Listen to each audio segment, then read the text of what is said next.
Yo, what's poppin', man? What's good, everybody, man? We back.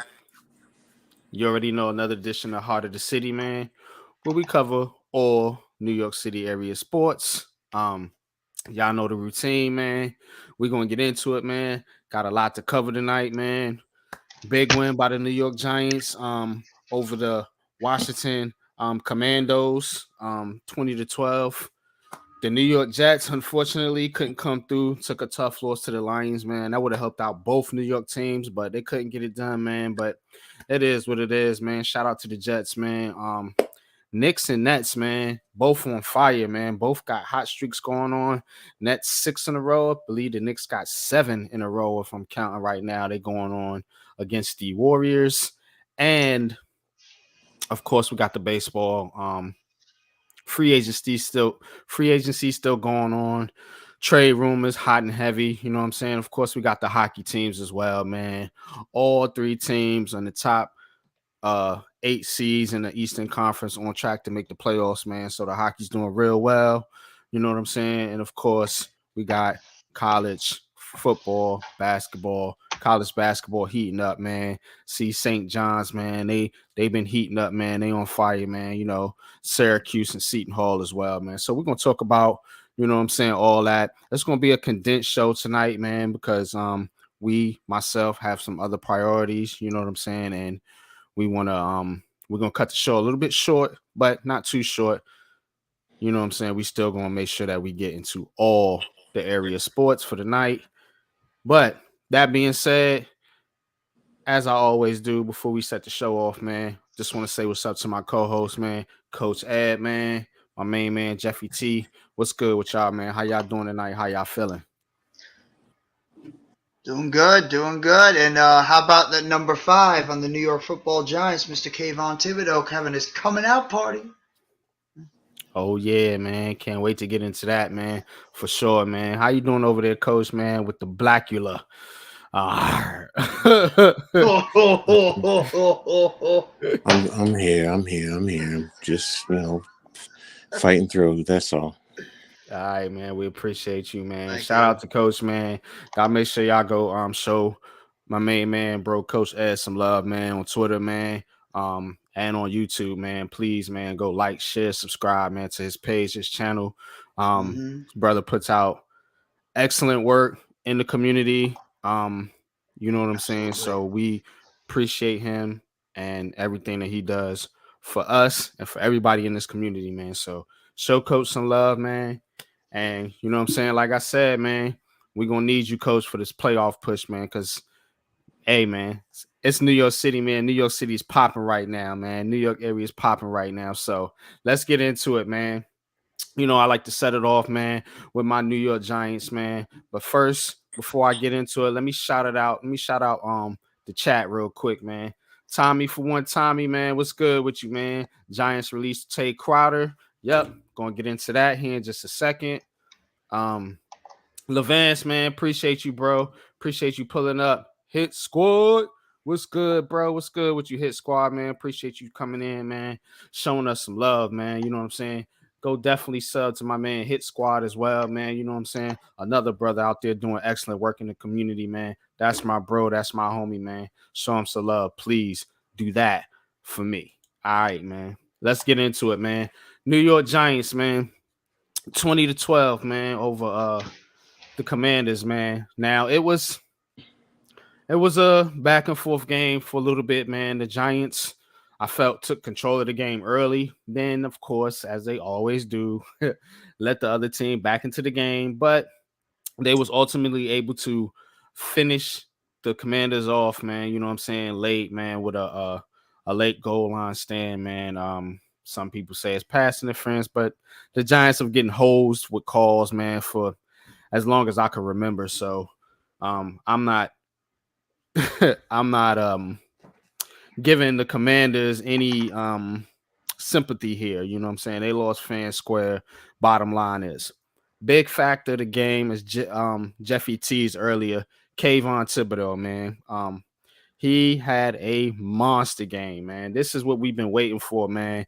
A top-notch defensive end that we haven't had since Jason Pierre-Paul stepped into a Giants uniform, man. Kayvon Thibodeau is the real deal. Holy freaking field. Let's go. So, man had a defensive touchdown, sack, forced fumble recovery. You know what I'm saying? The triple what they call it, the hat trick in hockey. You know what I'm saying?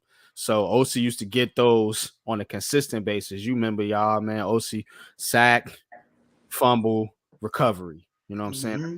Hat trick. So KT got it. And look, man, we was off to the races after that, man. Giants had control. Saquon Barkley put the game on ice in the fourth quarter with that long 97 drive. Him and Daniel Jones, man, dicing up the Washington Commanders defense, man. Shout out to Daniel Jones. I know he gets a lot of slack for not putting up stats, man, but he hung in there, played tough, man. The receivers, did what they could. Richie James, he stepped it up, man. Slayton didn't have a good game. Neither did Hodges, but Richie James came to play, man. So Giants did enough, man. That's what this team been doing all year. They've been doing just enough to get by, just enough to come out on top now. Minnesota's on deck, so we'll see. But, according to the odds makers, the Giants' playoff chances are at about 90%. So we're on deck, man, for the playoffs, man. It's an exciting time for the New York Giants, man, and their fans, man. I'm excited. I haven't been excited. Honestly, y'all, I haven't been excited as a Giants fan in a long time because this team has been dog doo-doo, man. And I know there's some negativity.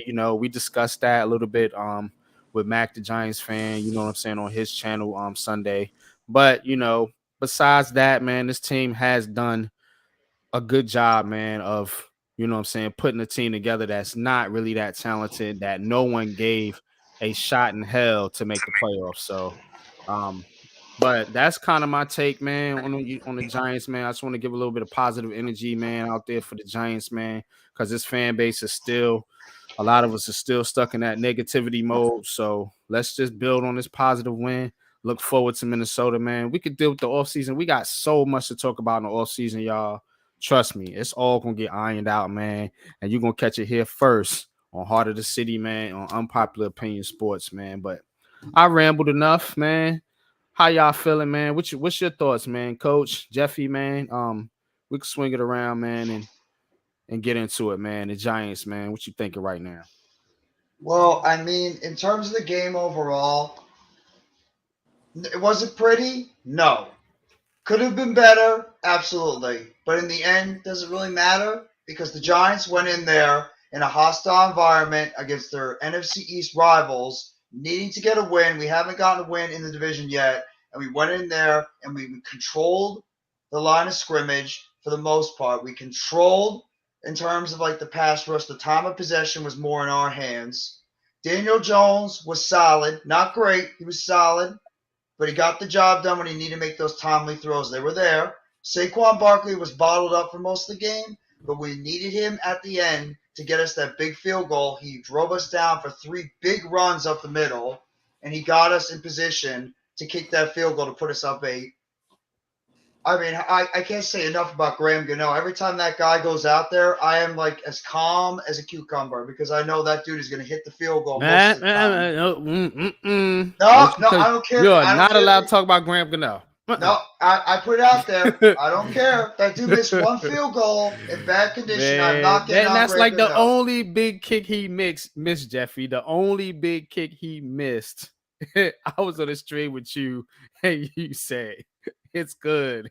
Wait. No, it's not good. I was like, yeah, that was not one of my finest moments on the air. It's all good though, man.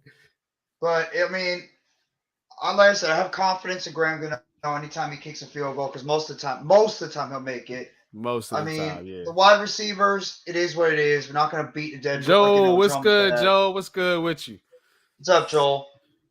I mean, also, I got to give credit to mostly the offensive line. I thought the offensive line wasn't great, but I thought they were better. And I got to give a big shout out to our guy, Ben Bredesen, because when he was in there at left guard, he really made a difference in that offensive line, run blocking and pass protection. So I think getting him back was one of the biggest acquisitions for this team.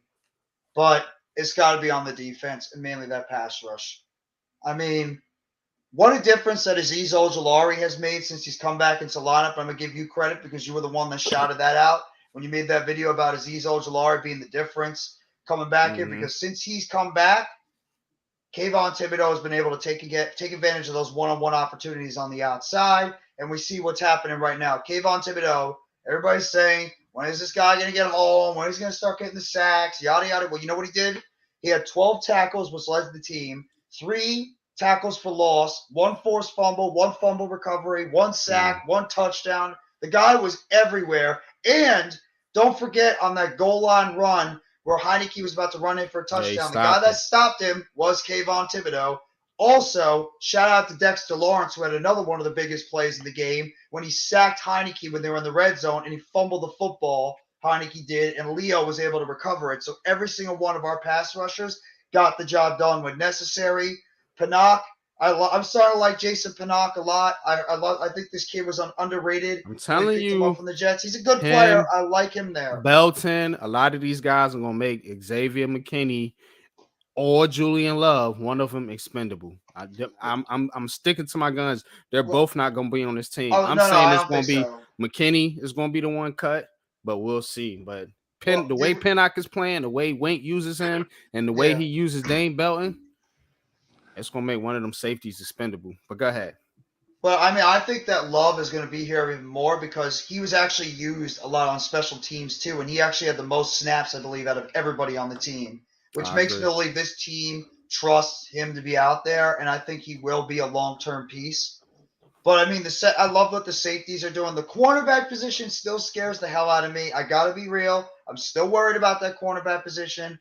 Darnay Holmes. He got burned. What's good, Mac? What's good, brother? How you doing, man? My man Mac and the Giants fan in the chat. What's good, bro? I mean, the cornerback position still does scare me. I mean, we're still getting beat on the outside, but the pass rush, that's the one thing that I have to give Giants fans a hell of a lot more excitement because that pass rush is coming out there and they're dominating. They're starting to dominate at the line of scrimmage. Getting Ben Bredesen out there is helping the offensive line. Saquon and Jones, they got to be a little bit more consistent during the games, but otherwise they made big plays when we needed them to be out there. The wide receiver position, it is what it is. Same thing with the tight end position. But either way, we needed a win. We went down there in a hostile environment against our divisional rivals, and whatever you think about Washington, it doesn't matter. We got the win. We're 8-5 now, and we're in a good position to make the playoffs for the first time. Don't forget about that one, man. Yeah. I'm trying sometimes to forget about it. Yeah, trying to forget that one, but I know it's there. But 8-5-1, we're in a good position as long as we don't collapse to make the playoffs. So that's all I got to say, Coach. Yeah, a win is a win is a win. That's the biggest thing. So, you guys hit everything. The thing I appreciated the most is in the run game. We've been killing Kafka about being a little bit more creative, and he went very, very simple but creative with a simple inside trap, which Barkley attacked 3 straight times. One was a duo, but in today's day and age, mostly you have the dual inside zone or outside zones and maybe your power as your base runs. And he hit him with the inside traps. And anybody who's old school knows inside trap is so effective, especially when the linebackers get sucked in, because it just allows the linemen to get into their blocks and really sustain. And that's why they were aggressive with it and moving the ball down the field to, number one, change the field, because remember we were deep in our own territory. So when you move out from your own goal line, worst case scenario, if you have to punt, you're flipping the field. You're not giving them a short field. So Kafka, I give him a great deal of credit. Yes, no passes were over, I think, 10 or 15 yards the whole game. Yes, we do need to attack downfield. I've said it since the beginning of the season. When you come out, just go downfield. Max said it, on the aftermath, he was, hitting on it. We definitely have to attack downfield, even if, You don't have top level receivers. It just forces the defense to back off a little bit. But in this situation, and Washington does have some good interior defensive linemen to be effective and efficient in the run game. You definitely have to give Kafka that credit for that. More than with everything we kill him for, that's something that is definitely give him credit for. Defensively, you guys hit it. There's not much more I need to say about that. Yeah, I agree, coach, man. Mhm.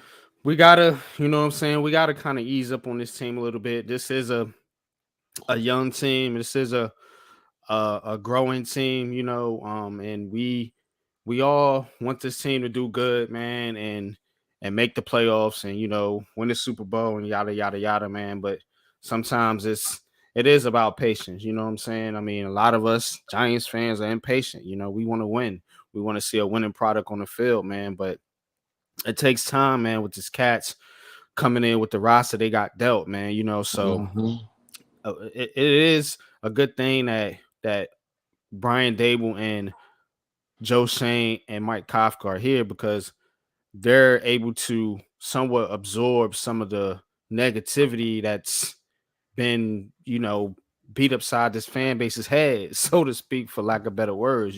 So, um, and I think they've done a good job of that, of tempering expectations, but allowing the team to grow and giving the fans something to be excited about. You know what I'm saying? That's why I led off earlier with how excited I am about this Giants team, man, because man, wouldn't it be so great, y'all, just to talk about a playoff game coming to the end of the season? Like, look, okay, we can actually break down playoff matchups and you know what I'm saying? The Giants be in there and just talking about the playoffs in December is a big step forward, man, from where we've been, man. So I definitely love the direction that the Giants are going. That was a big win.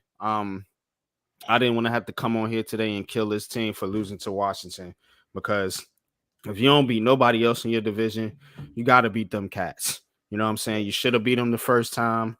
You came up short or you tied or whatever, and they were able to come through this time, which I kind of figured they were. But, Minnesota's another test, man. Minnesota's another test. So let's spin it forward here a little bit. Like I said, it's going to be a kind of a speedy show. Because I don't want to keep myself and the fellas here too long. Tudo, what's good, Tudo? Master salutes and respects to Kenny, Jeffy, Coach Ed, Chris, Joe, Tony, Big Boss Mac, and all the diehard James fans in the house. Happy holidays and God bless everyone. God bless you too, Tudo, man. God For bless real. you, though. Salute, Thank man. you. For real, man. Always appreciate your Mm-hmm. support, man, and your wise words of wisdom, man, in my comment section. Definitely appreciate that, man. You know what I'm saying? You don't know, man. Sometimes just words do speak volumes, just hearing somebody speak encouragement, is Mm-hmm. positivity, man, and encouragement, man. So appreciate you for that too, though. Um Levance, what's good, Levance, brother Mac? Taco Tuesday, right? Taco Tuesday, man. What you eating tonight, man? You know what I'm saying? Levance be having the most Tacos, burrito, genuine dinners. taquitos. Yeah, Yeah, you know what I'm saying? Bacon, egg, and cheese. Like he do it up, man. You know what I'm saying? Real New York food, man. Gotta respect that, man. Um, gotta say so this too.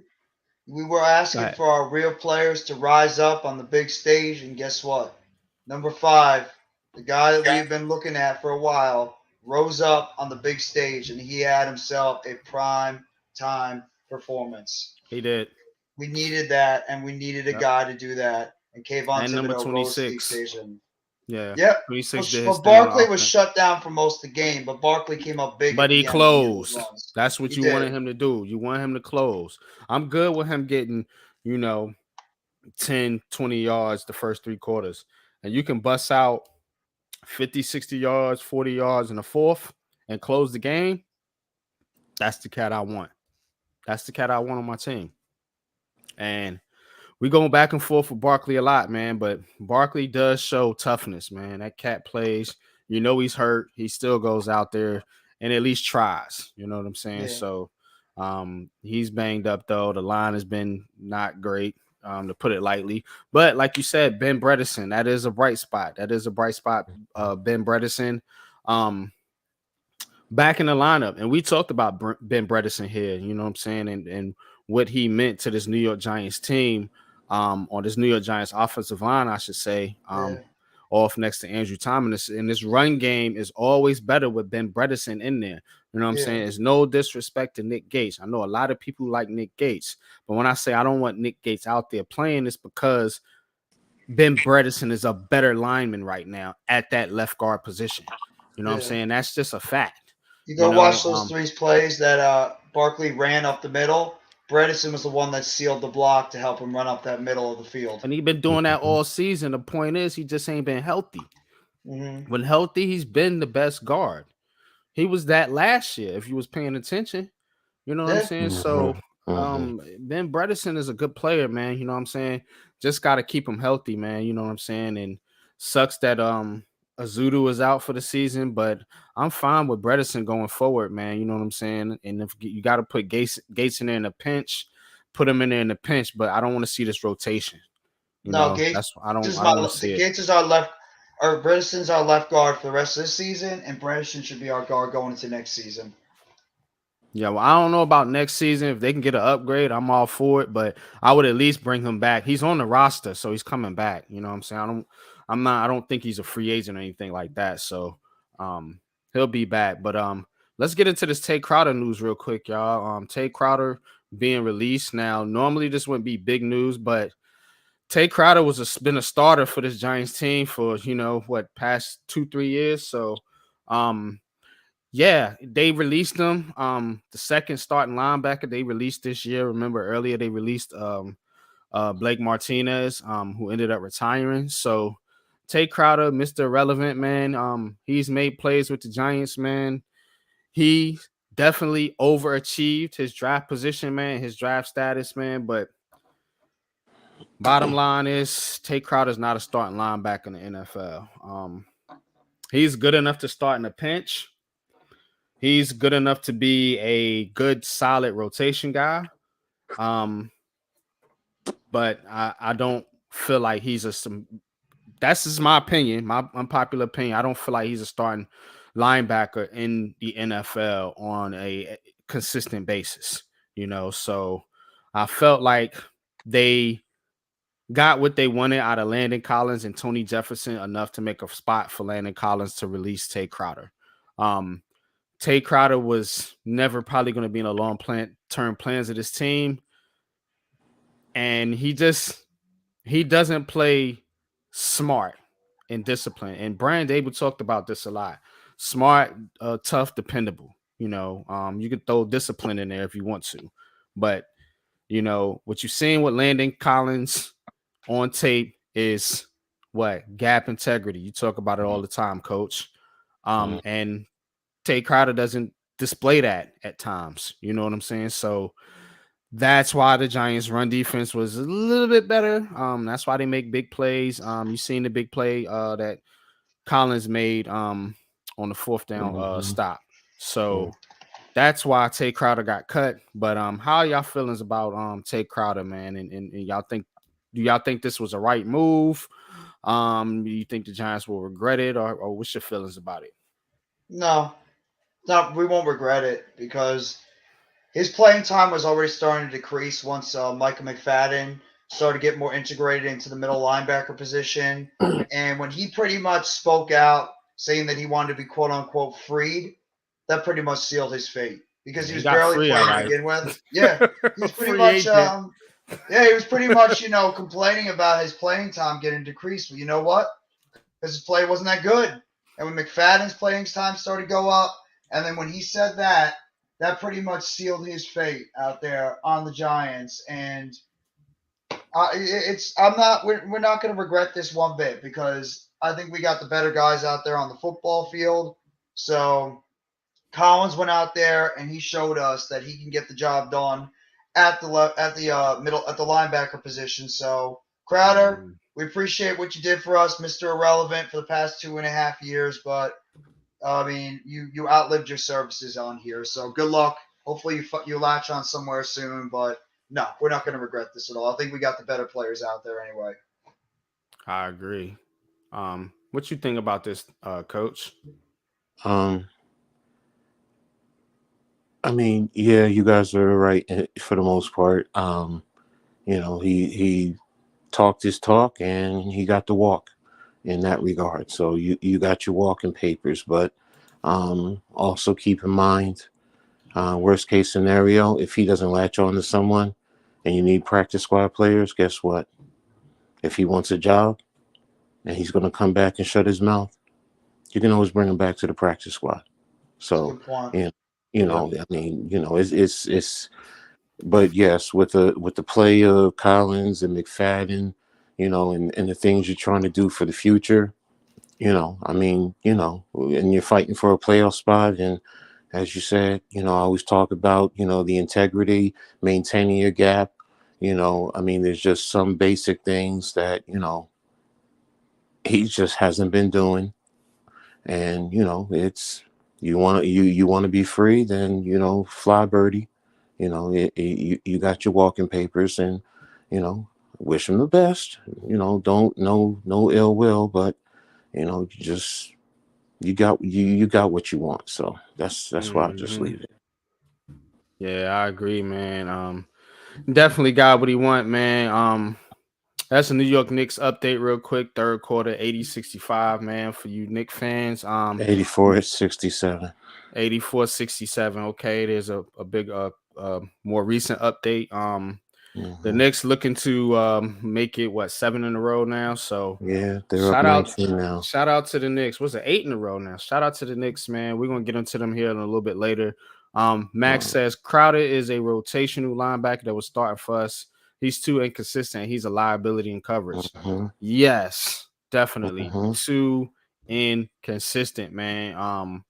And he can't cover, man. And that's the thing, man. These linebackers have been getting burnt so much is why Wink Martindale has to blitz, man. He can't, these guys can't cover so long, man. And they've been getting killed, man, in the middle of the defense, man.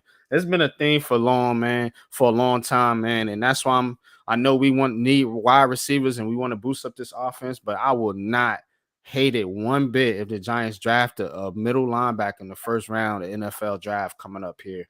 I'm really sick of this linebacker issue, man. Because it's been going on way too long. Shit. When is the last decent linebacker we had? Some might say Michael Boley. Some might say Antonio Pierce. I mean, it's bad, man. So we got to get that fixed, man.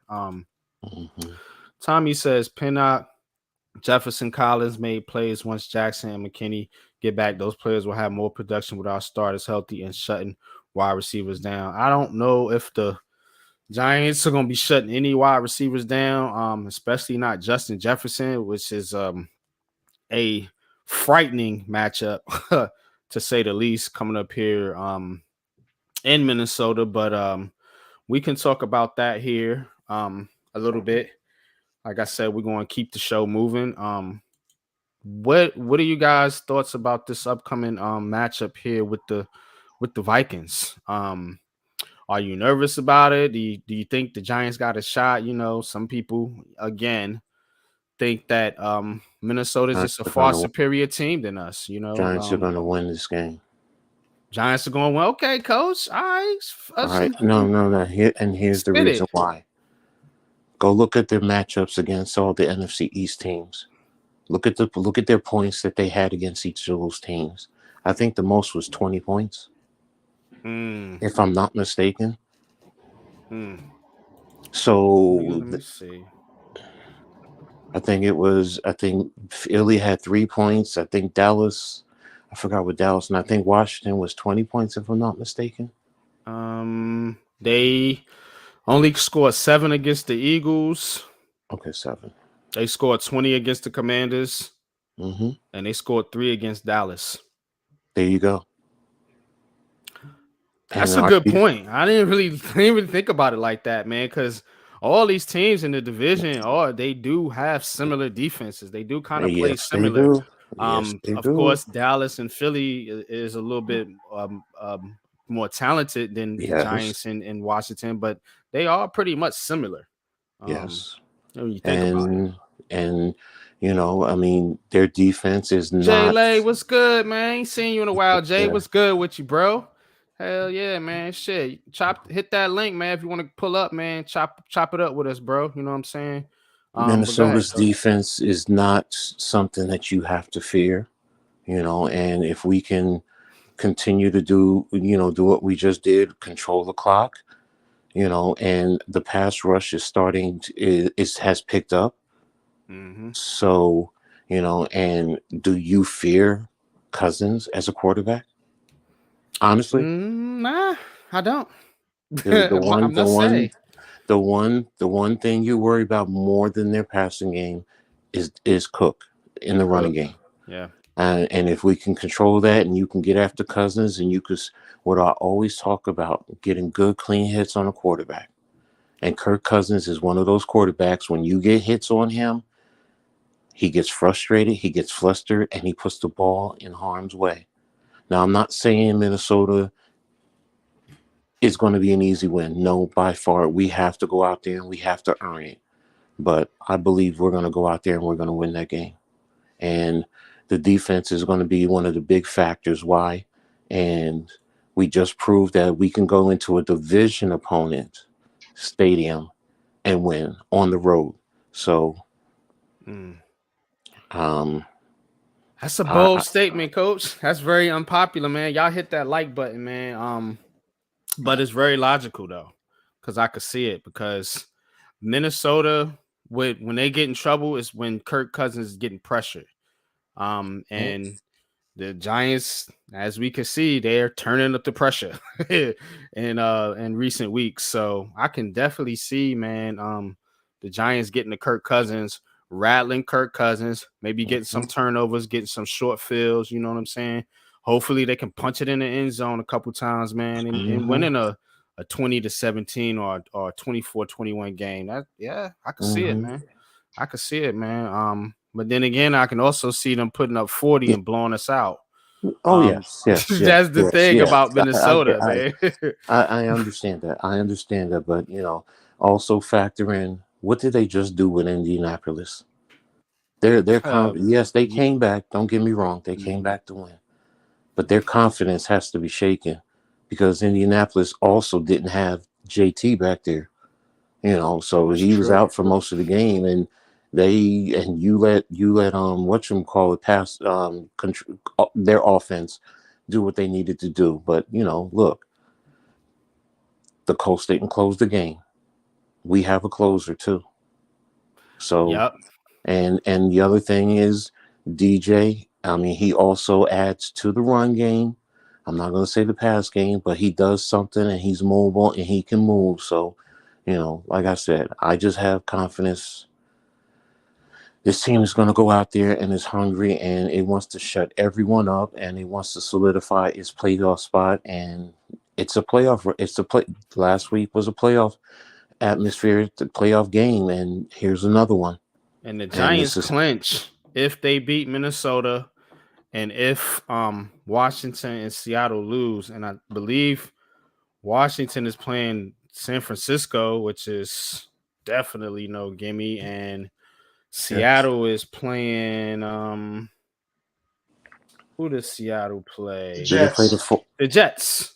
No, no, no, no, no, No, the no. The Chiefs. 49ers. The Oh yeah, the Chiefs. Chiefs. They The they play the Chiefs. Chiefs. So that's definitely not a gimme. So two tough games for the 40. I mean for the Washington Commanders and the Seattle Seahawks. They Hmm. take care of business and we take care of business. We in the playoffs next week, y'all. So I'm with Coach on this one. I think we can beat the Vikings. But I wouldn't be surprised if they No, went out there and mopped the floor no, with because that's no. just the type of team they are, That's man. When they I'm get not. hot and they get Jefferson cooking, it can be a long day. And if the Giants go in there, man, they play undisciplined in that dome with that crowd, and they start getting false starts and all these penalties, I'll tell you right now, it's gonna be a long day. If they really want it, and they go in there and they play disciplined football and mistake-free football, which is what they've been doing most all season, enough to win games, they'll go in there and beat Minnesota. Yeah, Jay Lake thinks so. He says, I can dig it, coach. Giants 27, Vikings 17. What's good, man? Appreciate you, man. You know what I'm saying? Appreciate you, man. Jay pulling up, man. Where you been, Jay, man? What's good with you, man? Tommy says, much love to the panel. Oh, Giants team does more with less. Leas gave us great minutes. James was big time. Aziz and Thibs, Baby Hawk and Thor ready to dominate. Super Bowl run, man. I sure hope so. I sure hope it is a Super Bowl run, man. What's good, Hit Squad? What's good with you, brother? What's good, fellas? How y'all boys doing? Man, maintaining. You already know what it is, bro. You know what I'm saying? Feel you. Yes, sir.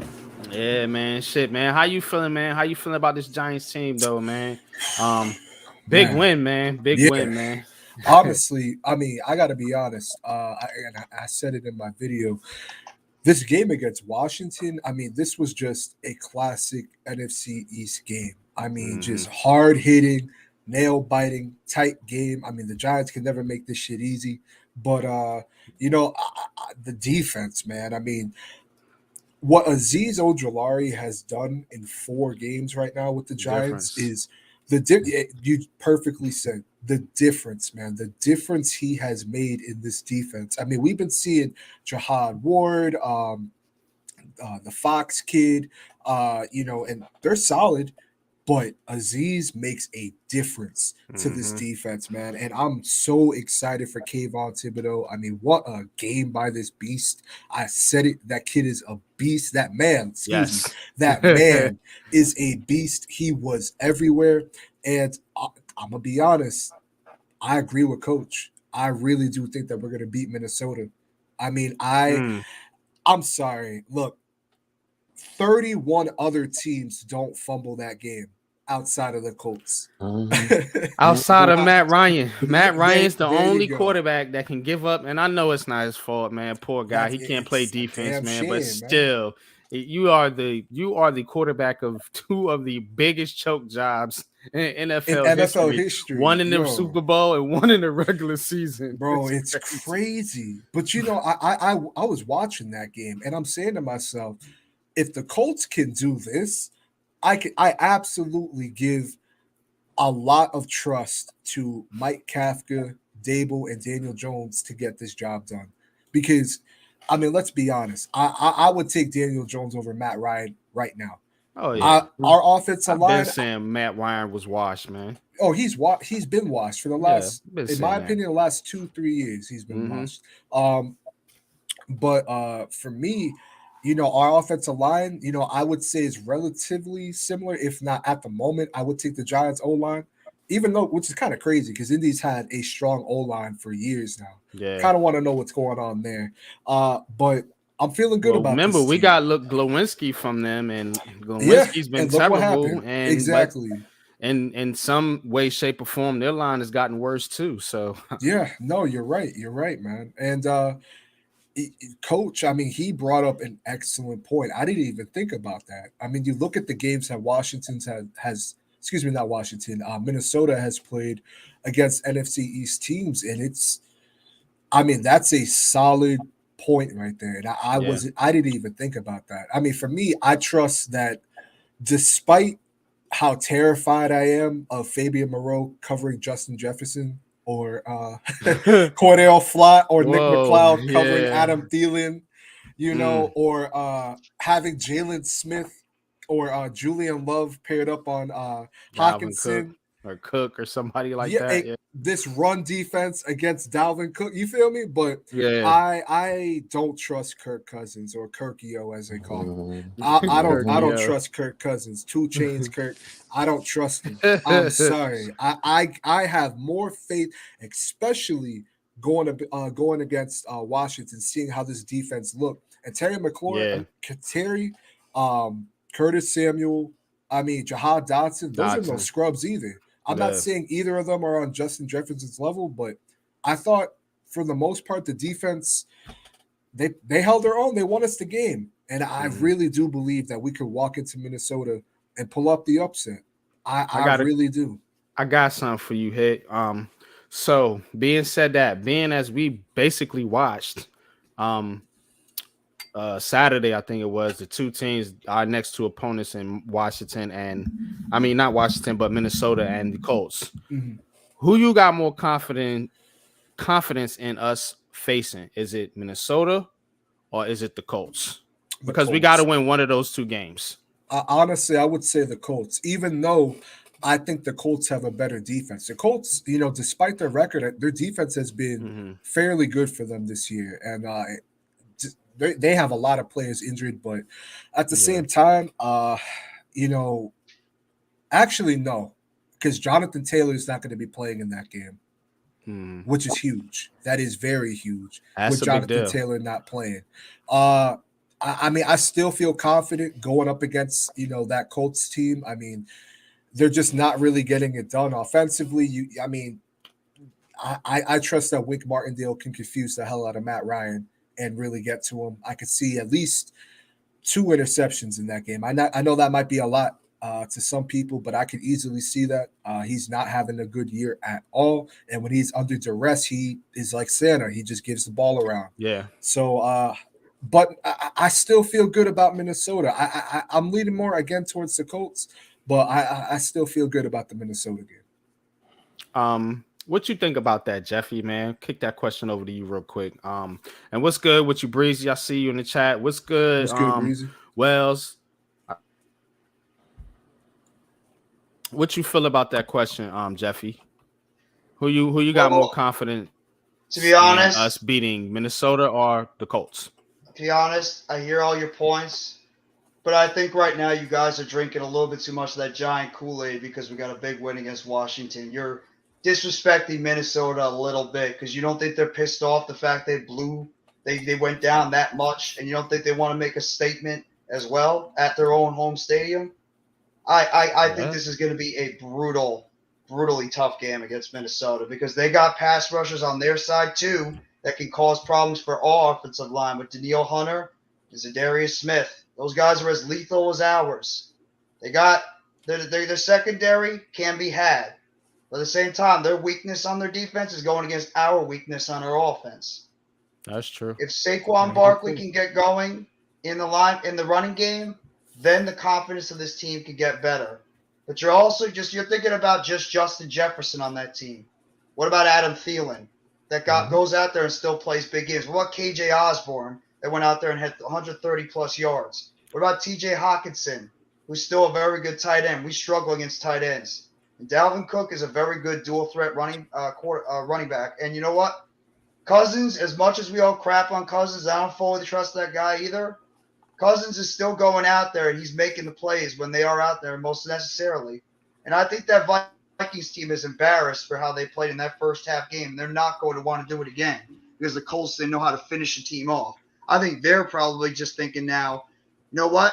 We saw what this Giants team could do, but we got an advantage of them with our offense going against their defense. If we could just contain that pass rush with some quick passes, trying to negate that pass rush, and the fact that we can't still stop the run, because we still struggled against the run, but we were able to get ahead in that game to help negate that passing game, that I think they're going to hit us with a lot of plays over the middle, short passes with Dalvin Cook and even TJ Hawkinson as well as KJ Osborne. I think those are the guys you got to watch out for. So if I had to pick, I'm more confident than in the Colts game because I think the Colts without Jonathan Taylor, I think the Colts team is just – they've had so many brutal moments going down the stretch right now, and the fact we're going to be home rather than going to that tough Minnesota I don't think Dome. home matters at this point with the Giants, but it's a beaten up Colts team that is without their star running back. Matt Ryan is what he is. I'll take Kirk Cousins any day of the week over Matt Ryan. If we can get a pass rush and Saquon Barkley and Daniel Jones can get that running game going, then yeah, I have confidence, but I think we're selling Minnesota a little bit short because they had one game where they had a bad half, and then we saw what they did in the second half. I think they're going to be not just. I think they're not just one game though, Jeffy. Like Coach was saying, they scored 7 points against the Eagles.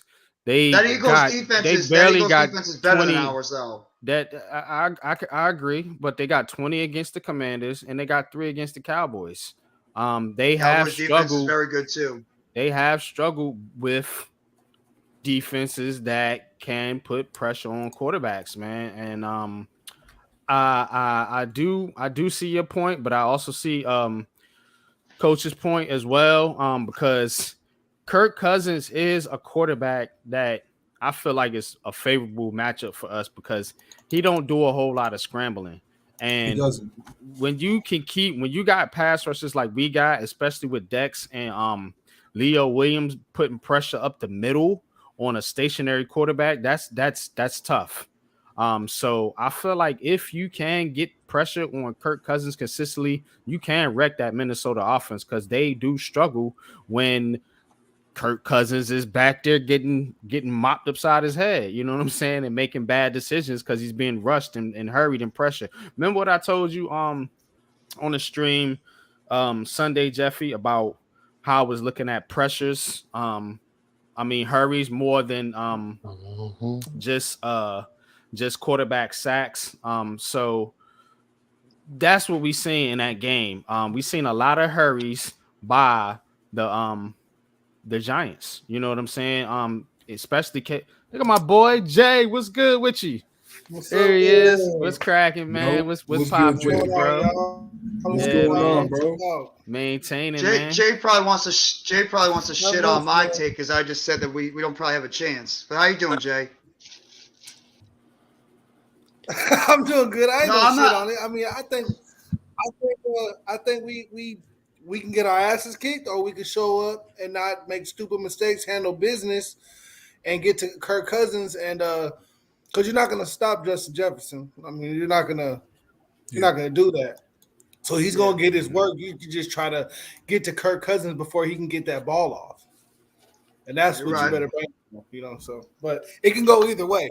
I hope we beat him. I think we can beat him. I think we're turning a corner and actually realizing who we are and actually knowing who we are and not being so surprised about these wins and actually getting to a real groove and playing how we need to play. And we can beat them. We can beat the Colts. We may even, we may be able to beat the Eagles. Oh, Jay. I feel that. I can't hold you. I mean, but realistically, though, I mean, you know, the Eagles is. I mean, come on, man. We just got our asses kicked by them, so I'm not gonna say, yeah, we can do it. But the Colts and the Vikings, I feel like we've beaten better teams this year. I agree, Joe. I agree, Jay, man. And you know what? Another thing too about Minnesota is they always got like one of those games where they just come out and they don't do nothing. They wet the bed, man. That's a team that's known like that jersey. for wetting the bed, man. You know what I'm saying? So not to cut you off, bro. Yeah, I realize we was wearing the same jersey. No, you Hey, man, it's a beautiful jersey, man. Oh, it is. It's my favorite jersey. Yes. Oh, man. Yeah, man. You about to make me change real quick. Got a couple in there. So y'all got the 26 on, man. How y'all feeling about Saquon, man? How you feel about Saquon's game Sunday, man? And a lot of people say he's running out of gas. You know what I'm saying? Coming down the stretch, man. Do you feel like that? That Saquon is running out of gas, man, or you feel like he's just getting started, man? How you feel about Saquon's performance, man? Sunday, I think he had 87 yards rushing. Yeah, 87. Yeah. Jalen, I'll let you go first. You good, bro? I think he's I want to speak right. He's not like falling off or like over the hill or anything like that. I think that he's had a long season. I think he's carried the ball a whole bunch. I think that he has bumps and bruises that he hasn't really had to deal with before because he was hurt. And so he was a whole like 2 years where he couldn't do nothing. And then with poor coaching and play calling, I mean, he wasn't really even doing nothing. So I think this is his full first carrying the team on his back kind of year. And yeah, he went through a lull kind of in the middle of the year, like a lot of players do. But I think he's making a push now for this is playoff berth, playoff time. You know, this is December football. A lot more of our players and our coaching is gonna step up in this latter half of the season. Yeah, no, and to be honest, I think we can all agree he hasn't been the Saquon of like the first half of the season in the last couple of weeks. You could blame it on the injuries. You could blame it on the in and out of rotation that we have at the offensive line. But I don't think it's a shock that he looked better when Ben Bredesen was in the lineup either. Yeah, I I agree. mean, you notice that he was ripping some runs for first downs when Ben Bredesen was in the lineup. So, I mean, Hmm. he looks like he's, getting back to that form. He could be healthier at this point. Could also be Ben Bredesen, is an upgrade over what we had at left guard at that moment.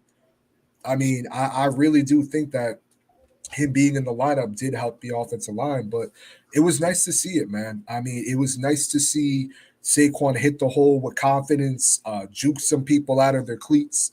Ooh. I mean, bro, he robbed that man for his Hey, shoes. dude said left hand yellow.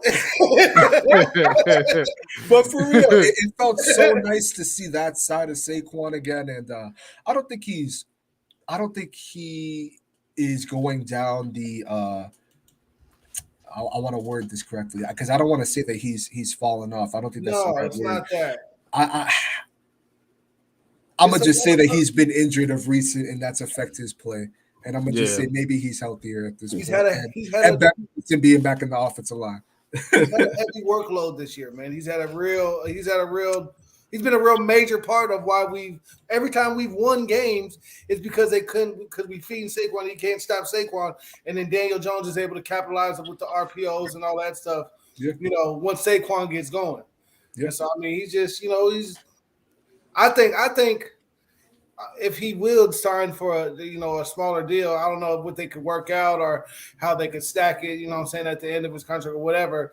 Do that, franchise tag or sign DJ for 3 or franchise tag him and kind of draw it out a little bit because it's only the first year that we've been in this offense. You got to give him another year because if we go from winning 3 games to potentially a 90% chance of being in the playoffs the very next year, just think of the whole second year of being in this very complicated scheme with actual weapons that we could acquire with the actual cap space that we would have this year. That's a great So point, let's talk about the elephant in the room, man, which is the quarterback, man. Some people don't feel that Jones put a good performance out there Sunday. Just talking about Sunday's performance, man. How you think Daniel Jones played? Do you think he played okay, good? Do you think he had a great game, or do you think that the Giants are just keeping him they kind of got him handcuffed, if you know what I'm saying? I don't some people feel like he's not allowed to really open up, you know what I'm saying? They're not opening up the playbook enough with him, that the offense is kind of being bogged down and a lot of fingers get pointed at Daniel Jones. How do you guys feel about Daniel Jones and what he showed out there Sunday? Jeffrey, want to go? I mean, me and Hit been talking a lot. I mean, y'all spit, man. Y'all. You guys go ahead. Go ahead. You know go ahead. I'm saying? still thinking. And this is what we do, man. Heart of the city, man. You know what I'm saying? Y'all hit that like button. I appreciate you putting everybody's links in the chat. His squad. No doubt, man. You got a newborn, Jay, man. Yeah, do y'all hear him in the background? Yeah. Congratulations. That's why I haven't been able to be on, man. I get it, man. Tommy blew you up, man. The chat, man. I didn't know that, man. Congratulations to you, brother. Congrats, bro. For real, man. Yeah. Take care of he that got young strong one. lungs, man. He's a healthy, strong baby boy. That's what's up, man. Blessed, For real. blessed. Congratulations, man. Jay. Seriously. But what y'all feel about DJ, man? What y'all thoughts about Daniel Jones, man? The polarizing quarterback for the New York Giants. All right. Well, this is how I feel about DJ. I think what we saw in the game against Washington is the prime example for both sides about DJ. I thought the first half DJ was playing like the guy that we kept saying, that's our franchise quarterback. He was making timely throws. He was hitting guys in tight windows. He was making some good runs when we were doing the read option. I think the second half, he got a little bit lucky. He almost turned the football over when he fumbled it, but luckily his elbow hit. And then he also, that one play on the outside, that could have been picked off. It was a close one. So it was like a tale of two halves when it came to DJ. And that's why the maddening DJ conversation always happens, because you get a little bit of good from DJ and then you get a little bit from bad of DJ. But it's not all DJ's fault. It's the whole offense. Like, it's the whole collective offense is the reason why we stall out. We don't, we can't go for it sometimes because they don't put a lot of faith in this offense as a whole.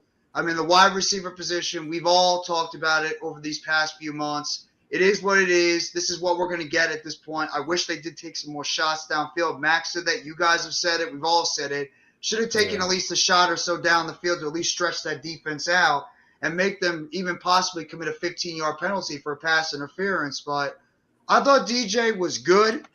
I don't think he was great. I thought he was good. He went out there and made some plays, but he also got a little bit lucky. He didn't make some mistakes. It was a typical Daniel Jones performance. But you know what? He made some timely plays when we needed him out there to help us put us over and get the win. Yeah. I mean, to be honest with you, I thought he had a solid game. I thought there was some plays he definitely wants back, and he had to be more accurate in those situations. But in my honest opinion, I thought he had a solid game. I think how he's been playing so far this year, I mean, taking in the circumstances, I mean, I think that he's played enough to at least bring him back for another year. I'm not saying that he is the franchise guy. I'm not. But I do believe that he's played well enough to get another contract. I mean, what was it, 97 or 93 yards? I mean, if we could have, more drives like that, just, stacking up on, passes and, excelling in the run game, and just, I mean, he looked stout. He looked accurate. He looked poised in the pocket. I mean, in my honest opinion, man, I mean, I would really like to see him with more weapons. I would really like to see him with a Terry McLaurin. I'd like to see him with the Curtis Samuel. I want to see this guy with some weapons on the field. I mean, bring the Hodgins kid back. He's looking stout. I really do think that he's worthy to come back for another year. And I'm really excited to see how he plays down the stretch. I mean, we don't know what we're getting in Daniel Jones until we see. I mean, obviously we know what we have at the moment, but how is he going to look in a playoff game? I mean, he might go out there and put out a performance. We don't know. He might. That's what I've been thinking too, man. Hit squad, man. Not to cut you off, but I've been thinking too that maybe this is the type of guy, man, that just turns it up, man, in pressure situations. Maybe just turns it up in the playoffs. You know what I'm saying? Maybe they had the stat, he's 0 for 11 in prime time games or whatever, but he won this one. So maybe that's his calling card, man. I think Daniel Jones has a niche about him. You know what I'm saying, that we haven't seen yet. You know what I'm saying? So maybe when we get to the playoffs, maybe he's that type of quarterback, man, that just fires it up, man, takes it to another level, man, and just, I don't know, man. I've been skeptical about him, of course, as you all know, but I mean, he's here, he's on the squad, so I'm gonna pull for him. So let's just hope he's one of those type of quarterbacks, man, that turns it up, man, when the playoffs come, because I'm excited to see it, man.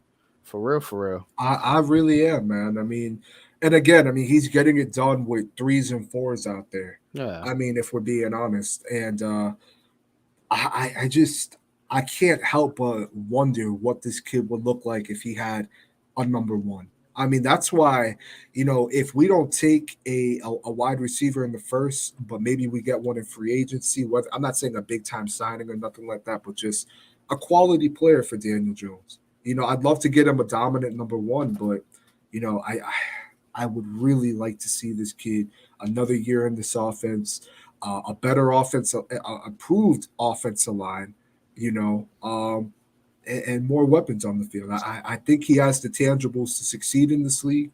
And I mean, let's see how he is in the playoffs.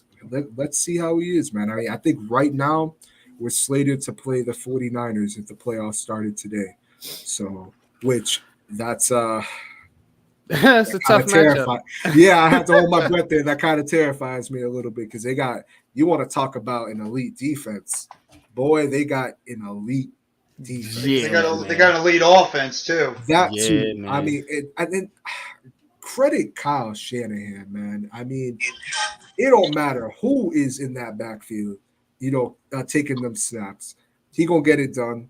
The offense is it's gonna keep going like normal. I mean, I would have never thought that a Mr. Irrelevant pick at quarterback at least would be winning games for them. So I was man. We had a Mr. Irrelevant that overplayed that pick. So can't say I'm too entirely surprised, but and the thing about San Francisco is they always find ways to produce on offense. They were winning games with Nick Mullins. I remember that game they came in and then just beat the brakes off the Giants with Nick Mullins, man. That's a game, man, I actually bet money on, man. I'll never do that again because that's how much did you bet though? It wasn't a lot, but it was enough to make me. It was enough shit. Any money lost, I'll give them exactly. $1. That's too funny. Yeah, man. So I'll never do that again, man. But San Francisco definitely makes it tough on teams. Let me get to a couple of these comments, man. First, let me get to Mac. He says you got to keep the defense honest. You got to give them something to think about. We're making it too easy. And that's my thing. This offense is just it, and I don't know why it's this predictable. You know what I'm saying? Maybe it's because they don't trust the players. Maybe they don't trust the O-line. Maybe they don't trust the quarterback. Maybe they don't trust the wide receivers. I don't know, but it is very, very predictable, man. And it's been predictable, man, for quite some time through a couple of coaching staffs. So that's why I'm saying that something about these players ain't clicking. You know what I'm saying? To where coaching staff after coaching staff after coaching staff comes in here, man, and none of them seem to get this offense over 30 points. So I mean, we just asking for little things, man, baby steps. You know what I'm saying, man? Get the shoot off fireworks if we score 30 points. 30 points, man. You know what I'm saying, man? But we don't even sniff that shit, man. I don't think we have the weapons for it, man. I don't think we have the. That's what I'm saying, Jay. It's yeah. He can call the plays, but if it's not there, or if he's getting so much pressure. He's getting so much pressure on that he makes stupid mistakes and starts throwing more interceptions because the more risks you take, the more interceptions are going to happen. Yep. And we're not in a position to be just throwing interceptions. We could take chances when we need to, and the coach Dayball does. He takes chances. Daniel Jones been throwing. Last game he was throwing needles. He was throwing the needle all game. He was throwing them in the tight windows. But we can't. It's a double-edged sword, man. We want the big splash play, but if we don't have the personnel, then you could take the chance. But when you take the chance, it can swing the other way, and it can build momentum for the other team if they come up with 2 quick interceptions. Look at Dak Prescott. Yep. Good point. Tommy says don't have to score 30 when we healthy. Team score under 20 against us, so we good. Yeah, if you can hold teams under 30, that's fine. But we've seen instances, of course, where the Giants have not been able to do that because they've been going against offenses that are far more superior than them on the offensive side of the ball, man. Sometimes you just can't keep up. You can keep up with Washington, you can keep up with the Coast, but when you're going against a firing Detroit Lions offense or even the Eagles offense, you're going to see them throw some points up on you, and you're going to have to catch up. You know what I'm saying? And if you can't do that, then that's where you get – and this is my thing with the Giants. The Giants are a solid team. They're a very good team. They're not a top-tier contending team right now because we've seen it. You know what I'm saying? Yeah, we're a year away. You know what I'm saying? I do believe that. We're a year away, man. You know what I'm saying? But we right there on the cusp, man. So first year to rebuild. Exactly. You know what I'm saying? So let's talk our shit. You know what I'm saying? And be proud of this team, man. You know what I'm saying? But this team is far from a finished product, man. So we're gonna see here in this offseason what steps that Joe Shane, Brian Dable, and the crew take to get this team in contention. But final thoughts, anything, man, before we move the show along. We got some other teams we got to cover. Jeffy, Coach, you want to add anything? Well, on the Jet, I mean, just the last thing on the Giants. I mean, seriously, just like a broader horizon, how the hell could we not be more happy than what we've seen from this team? Nobody, not even the most optimistic, pie in the sky Giants fan could have expected us to be in the position that we are in right now. Not even that person. We won 3 games. That we're 8-5-1. Yeah, we won 3 or 4 games last year, and we saw the shit we had to watch last year with that Giants team. And we're 8-5-1, and we are in damn good position. 4. You're right, it was 4. 3, 4. I mean, No, quarterback sneaks, one quarterback sneak, and a own end zone. We know the deal. like, how can we not be happy with an 8-5-1 football team that is just a win or two away from making the playoffs in the first year of a rebuild? And we know this team is not complete. So, yeah, man. I'm ecstatic. Go ahead, Jay. Yeah, I'll second what Jeffy said. Jeffy said. I think people are complaining. People are complaining always. I mean, and of course you gotta have things to talk about. People are gonna nitpick and want to critique things, but I couldn't even talk to my group of friends about my team last year. I got some shit to say now. I got some shit to look forward to, and all that. I mean, Kayvon is consistently. That's another. He's consistently doing this thing. Doesn't get a strip sack and a fumble every game, but he's there and he's a rookie. Just imagine when he gets that. How many pounds did Aziz put on last year? 10 pounds. Imagine Kayvon he got bigger, on another 5-8 pounds. Grown ass to move. You know what I'm saying? Mm-hmm. I'm thinking towards I'm more excited kind of to the I mean, I'm gonna be happy we win make it to the playoffs. And what's good, irrelevant, what's good? Bowl, it might be another miracle. But I'm almost more excited about the offseason and seeing how we can build on what we have right now. Of course, I'm happy Me too, Jay. about Me what's too. going on. I still think we're gonna make the playoffs. Do that. But just imagine space and the free agents that's coming out and the draft coming up and the staff that this GM has accumulated over this past year. Just imagine what we're gonna do if last year we only won 4 games. This year we're contending for the playoffs. I mean, what's gonna happen?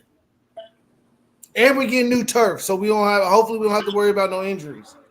Yeah, Thank God. Yeah, man, that's definitely, man, that's something the biggest win of the offseason. I think everybody should be grateful. Yeah, I think everybody should be grateful.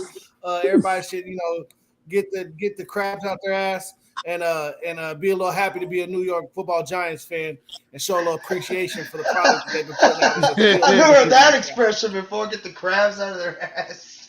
Yeah, you ever had crabs? Neither have I, but I don't think it's. Oh man, Jay, I missed you, bro. I guess.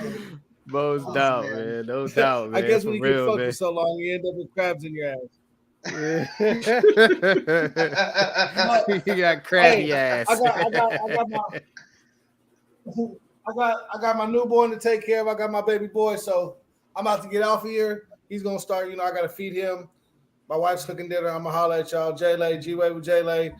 Giants Appreciate Nation, you, man. Jay, man. I'll holler at y'all later. Appreciate you, man. Take it easy, out, Jay. man. Be good, bro. Take it easy, man. You know what I'm saying? Take care of that young one, man. You know what I'm saying, man? Shout out, man, to Jay, man. A new dad, man. That's a proud thing, man. You know what I'm saying? I'm a father myself, man. So shout out to that brother, man. And go sub to his channel, man. G-Way with J-Lay, man. You know what I'm saying? His squad put it in the chat for y'all, man. So go sub to his page, man. Good brother, man. Part of the Big Blue Crew, which we all are. So yes, sir. Let's get into this, man. Let's get into the Jets real quick, man. We're gonna do this real quick, man. Oh my God. The Jets could have did us a favor, man. I'm pissed off at the Jets right now. I watched that game. I was rooting for them. You know what I'm saying? I was on your stream, Jeffy, for a hot minute, man. I thought the Jets had a good chance, man, to really go in there and solidify they could have helped both teams. They could have helped themselves, obviously, because they're in a playoff chase, and they could have helped the Giants, but they blew it again, just like the New York Jets in typical Jet fashion. You know what I'm saying? Last minute of the game, man. So what's your thoughts on the Jets, real quick, fellas, man? And the game they lost, man. 20-17, Detroit Lions beat the Jets and keep the Lions in the playoff chase and definitely damage their shots at making the playoffs, as they are now 7-7, and I think they're in 8th in the AFC, if I'm not mistaken. I mean, like the Jets have the talent on that roster. The defense, I don't know what the hell happened to that defense, because they have 4th and inches at midfield, and you figure that defense would, at least if they would only give up the first down like a yard or two, and they let a backup tight end run all the way down from the 50-yard line, breaking tackles to the end zone as a back-breaking play. And I mean, that offense was stagnant, up and down. They weren't running the football enough. Zach Wilson, that's the biggest question right now. If you're a Jets fan, who the hell is your quarterback? Is it Zach Wilson? Is it Mike White? Is it old-ass Joe Flacco? Like, who's your quarterback right now? That's the biggest question with this team. And that defense, I mean, I've been hyping up that damn Jets defense. I'm not even a Jets fan. I've been hyping up how good that defense is. And you go out there, I know we all know how good the Lions are, but you're supposed to be a top-rated defense. And you go out there and you allow that team to march down your football field, and go all the way into the end zone for a game-winning touchdown. Shame on the Jets. Shame on the Jets. Shame on Saleh. Robert Saleh's been doing a solid job, but he's really had some blips lately. He didn't call any timeouts to slow down that clock. Zach Wilson throwing up some prayers out there. Luckily, he's got players like C.J. Uzama, Garrett Wilson, Elijah Moore, and freaking Jeff Smith that are making catches down the field. What if we had those receivers, though? That's what I'm saying. Yeah, give me Elijah Moore. Man, give me Garrett Wilson. Give me Garrett Wilson, right? That dude's a player. But I mean, seriously, that team. I mean, the Jets. It's like the Jets. This is what the Jets do. They reel you in. They give you hope, and then they do something stupid to push you right back into reality. It's thank God we all are Giants fans, because if we were Jets fans right now, we'd all be sitting in the bar right now downing a whole bunch of drinks because we'd be that goddamn depressed with that football team. I mean, the Jets, what a disgrace. I mean, seriously, again, here we go. Yeah. The Jets are ninth right now. They would be 8th, but they lost to the Patriots. So they're tied 7-7. God, you want to talk about losing bad? The Patriots, Jesus. Yeah, oh, man, that was bad. It's gonna be tough for the Jets to make it. It says here that Baltimore can clinch, the Chargers can clinch, Cincinnati, Buffalo, they can all clinch.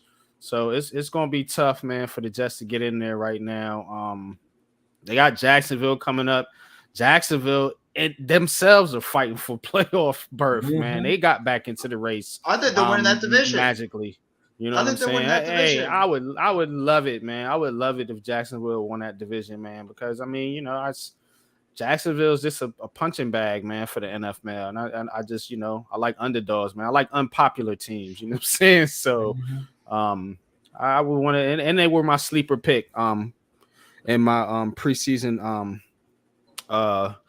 breakdown. So I would like to see the Jazz get in there, man, and who's scared of Tennessee anymore at this point? Get some new blood in there. Yeah, I mean, I feel relatively the same, Jeff. And to even add to that, I feel like they have the GM, they have the coach right. I don't know if they have the QB right, to be honest with you. I don't know. I hope that, just for the sake of the Jets organization and the Jets fans, that he's the guy and that he can, really, really improve. I mean, because I don't think knowing the system that they run, which is similar to Kyle Shanahan, you would think that it's a QB friendly system. I mean, Mike White comes in, and in my opinion, I think Mike White looks better than Zach Wilson, if we're being honest. I agree with you 100%. Yeah. 100% I agree with you. And Zach Wilson was, everybody was talking about that throw, before the combine. To me, if you're drafted that high, especially at a quarterback position, I feel like you have a lot of responsibility. There's a lot of expectations, and I don't feel like he's met those expectations for where he was drafted at. And I might be hating right now, but at the same time, it's like I'm not going to say Joe Flacco was playing good because he wasn't, but you're supposed to be outperforming a player like Mike White. And that's no slight at Mike White. I think he's doing solid. But if you're drafted that high, man, I feel that you should be outperforming that QB. And for your coach to be saying we need to do a reset with him, could you imagine if Brian Dable came out and said we need to do a reset on Daniel Jones? Yeah, some of the Giants fans might be celebrating if he says that. Bro, I wouldn't have no confidence in that quarterback as long as he's wearing a uniform. I don't give a damn if it's at the end of the season, next season. I would have no confidence in my quarterback at that point in time. And I thought he did relatively well against Detroit. He had a Hail Mary of a pass. The kicker sells him out. But you shouldn't have even been in that position.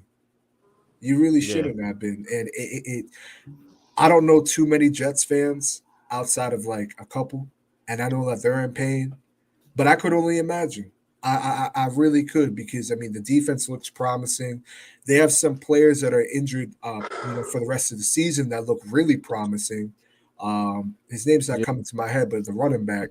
Breece Hall. Breece Hall. Yeah. He was and Elijah Tucker. Yeah, two players that looked fairly stout before their injury. And you look at Sauce Gardner. They found a nice player there. They have a lot of good things going on over there. But until they get that quarterback position right, I don't know if they'll be able to see the fruits of the labor. Yeah, so I think when it comes to the Jets and the Giants, I think the Jets have the more talented team, but the Giants have the better quarterback, front office, and head coach. And that's why the Giants are in a better position. Yep. Yeah, I think the Giants got more stability at the most important pieces. Coaching staff, right. Quarterback, you know what I'm saying, left tackle, so on and so forth. But the Jets are coming, man. The Jets are coming, man. And I'm going to tell you right now, the Jets might not make the playoffs this year because they're exactly where I picked them to be. 7 wins. So if they don't win another game, I'll be dead on with my Jets prediction. Not that I'm rooting for that, you know what I'm saying, because I'm not a Jets hater, you know what I'm saying. I'm neutral on the Jets, I do root for them when they play certain teams, you know what I'm saying. And I was rooting for them Sunday, you know what I'm saying. They let me down as they always do, as they do their fans. So the Jets, man, the Jets got to get this quarterback situation right. I don't think Zach Wilson is the answer, but if you're the Jets, do you take that swing and go out and get a quarterback in the draft, or maybe you make a splash move? Because if you feel like this is a ready-made team, maybe you go trade for, I don't know, Aaron Rodgers or somebody. You know what I'm saying? They tried that before, but it didn't work out. But with another Green Bay quarterback, right? Do it again. Fuck it, man. You know what I'm saying? Why not, man? That would be nice. I can't even lie to you. You know what I'm saying? It might work though. Aaron Rodgers on that defense. Aaron Rodgers on that offense. They got the weapons. They got the defense. They got the O-line. They'll have a nice running back coming back. Yeah. And then Aaron Rodgers will throw that wide receiver core under the bus like he threw his Crackers wide receivers under the bus. Yo, man, for real, man. But outlook on the Jets real quick, man. Before we move along to the basketball. Well, I can't wait to talk about the basketball. They making the playoffs or not, man? Jets team, man. Are they making the playoffs or not, man? I think they will get close, but I do think they will fall short. And I don't know if that's going to be because of their own doing or because a team outside of the division just has a better record at the end of the day. But nah, I'm sorry. I don't unless Zach Wilson gets his act together and starts playing better than he has all season, and it just clicks in his head and things start making sense. I mean, it's happened with Trevor Lawrence. I mean, it clicked and he's starting to look like that with guy Fields over there. too. With Fields, it start to click with Justin Fields. Yeah, Fields is balling. You got to hope that it gets to that point with them, and if it does, I think it's possible. But I'm sorry, Jets fans, I just don't see it. No. What you think? Well, I'm trying to think of the teams that are in the playoffs right now. Bills, Bengals. I think Jacksonville's winning that AFC South because I think Tennessee's falling apart. Yeah, you got Buffalo, Kansas City, Cincinnati, Tennessee. And then you got Baltimore, the Chargers, and Miami. And on the outside looking in, it's New England, the Jets, Jacksonville, Vegas, Cleveland, and Pittsburgh, surprisingly, still in it. I can't believe Pittsburgh's still in it. They're never out of it. They always find a way. God, I love Mike Tomlin. Watch, they'll end up 9-8 somehow. Oh, you know what's happening. Yeah, Tomlin's going to build that team to a winning record. Oh, yeah, it's the Tomlin effect. But no, I don't think they're going to make it. I think this loss this past weekend was a devastating one, and I don't even know how confident I feel them going against the Jags. It's in Jacksonville, right? Thanks. On Thursday Night Football. No, it's in the Jets. Oh, it is in MetLife. Oh, even better. So the Jets fans get to watch them lose again. Get knocked out the playoffs. Isn't that so Thursday? Pre-Christmas. They be throwing snowballs at the damn. Oh, they probably will. I'm gonna put on WFAN and listen to my favorite guy eviscerate the Jets again. But I mean, I just don't see it. I mean, are they going to beat Miami? Are they going to beat either the winner of Pittsburgh? I mean, Baltimore or Cincinnati? I doubt it. I mean, are they going to beat Tennessee or Jacksonville? I don't think so. I think it's just the Jets. They lost. This past loss was the death blow to that team. I think they'll come close. I agree with Hit. They'll come close.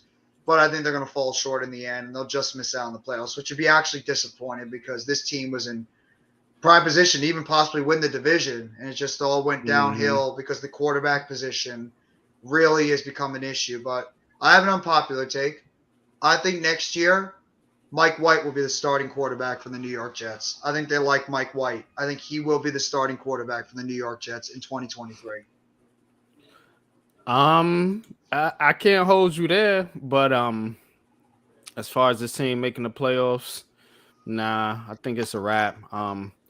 That loss, really, I mean, that was basically, two teams Sunday, much like the Giants and Washington, two teams that were pretty much fighting for rights to be in the playoffs, or rights to even contend for the playoffs. And the Jets lost that battle. They had it and they lost it, man. And right now, that team doesn't deserve to win. I mean, be in the playoffs, just like Washington doesn't. I mean, they lost the game that they should have won to make the playoffs.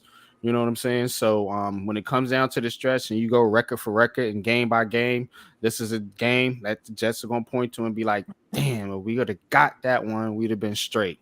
And unfortunately, they didn't do it. And hey, look, better luck next year, Jets fans. Better luck next year. But Coach, if you're there, you want to chime in? What's your thoughts on the Jets, real quick? Jets will never win with Wilson as their quarterback.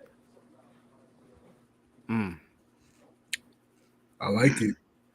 That's real. But he been saying that the whole time. That quarterback position is what's holding the Jets back, man. Real talk, man.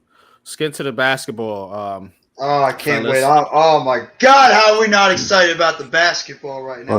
Hold a minute. I have to say something.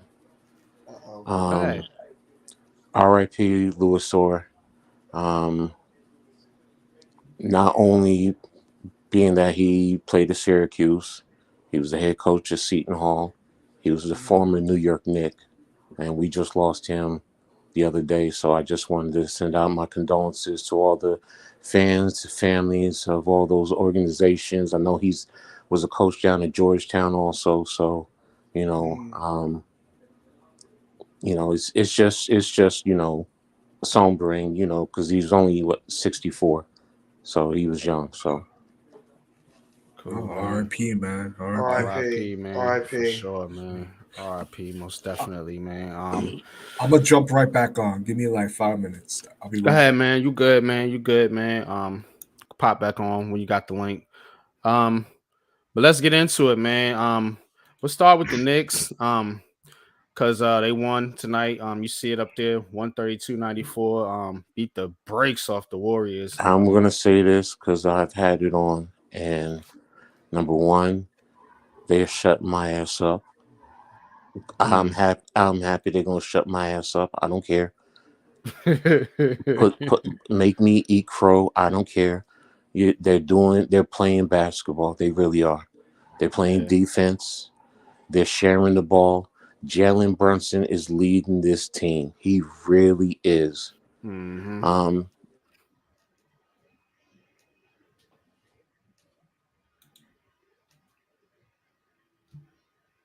Yo, you still there? Did we lose him? He might have fell off. But the Knicks have been playing well. To Coach's point, I watched the game when they played. I'm trying to think what game was that they played the other night. But yeah, they played the Bulls. They beat the Bulls. And this team, they look smooth, man. They look smooth, man, and they look really good with uh my man's name, Grimes. With Grimes starting, I like him a lot. I like Quinn Grimes a lot. Yeah, with Grimes starting that shooting guard, they have looked like a different ball club, man. You know what I'm saying? They're feeding off each other. And let's take a look at the box score of tonight's game. Coach said he was watching it. So Brunson had 21, 5 assists in 30 minutes. Julius Randle, 15. Mitchell Robinson, 9. Barrett, 18. Grimes, 19. Quickly off the bench, who's been a beast. He had 22. McBride, 10. So they're getting contribution from all over the court. You know what I'm saying? From all these positions, man. They're getting contribution. The backup centers, Hardenstein and Sims, both had pretty good games. 12 rebounds between them. That's what you want from your big man. You know what I'm saying? Mitchell Robinson had 11. You know, so they've been playing well. They've been shooting a lot better. 42% tonight from 3-point percentage and 52% from the field. So the Nets, I mean the Knicks have definitely been ascending. This is now what, a 8-game win streak. So that puts them in, I believe they're still in the 6th spot in the Eastern Conference. So look, man, like I said, I told y'all the beginning of the season when we first started this thing, man, that I had confidence in the Knicks, man, and they're coming through, man. They're starting to come through, man. They're starting to hit their stride now. Like I said, tonight made it 8 in a row, longest win streak in the NBA. So shout out to the Knicks, man. But I know you got cut off, Coach. You said you watched them tonight. What was your thoughts, man, on the game tonight? What you saying from this ball club?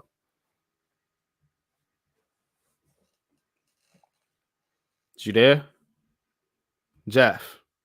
Oh no, I'm here. Can you hear me? Jeff, Coach might not be able to Can hear you you. hear Might me have at to. least? Yeah, I can hear you. You might have to Okay. go back. You might have to go back out and come back in, Coach. Something's going on with the stream here. We'll eat humble crow. Yeah, I mean, sometimes we gotta eat crow, man. And I had to eat crow on the Nets here, man, because this is another team that's been on fire, man. They've now won 6 in a row, beating the Pistons Sunday. It was a game that was the Nets had to actually come back on. But they got it done, man. They got it done, man. KD, man, he's firing on all cylinders right now. I don't know if you guys seen me and Breezy's Ben Simmons breakdown in our film review, man, but go check that out, man. It's on my page. I uploaded it yesterday. But with Ben Simmons' office on this court, man, is definitely a different element, man. And him being healthy, Watanabe being out there, he's made a hell of a difference. Yes, sir. Not just his 3-point shooting, but also his defense and just his energy out there on the court, man. He hustles, man, hustles down rebounds, man, hustles up the court. And he's a knockdown 3-point shooter, man. You know what I'm saying? Big time game, man, from him against Toronto with when Kyrie hit that game winner. But it was Watanabe that at first, I believe, tied it up. So shout out to the Nets, man, as a unit, as a team, actually for once playing team basketball, man. The 2 hottest teams in the NBA right now is in New York City, man. Shout out to Heart of the City, man. Let's go, man. Brooklyn Nets 6-game win streak. The Knicks on an 8-game win streak, man. But let me turn it over to you, Jeffy, man. What's your thoughts on the Nets? And you could chime in on what you've seen from the Knicks as well, man. We're just going to lump them all in together, man. Keep this show moving. I mean, what I'm going to say about the Knicks first, I'll start with them. I think it has a lot to do with the fact that Thibodeau is finally starting to play the young kids. Yeah. Anybody that's a Knicks fan, coach, everybody's been saying that this team need to start playing some of those younger kids, bench some of the guys that have not been effective. It'll give this team a jolt. And it's obvious since they've been playing quickly a little bit more. McBride, Quentin Grimes, who's been on fire from the field. Yeah. I mean, you got Brunson now leading that squad. And he's been the biggest reason when they brought him in. He's really helped lead that squad going forward.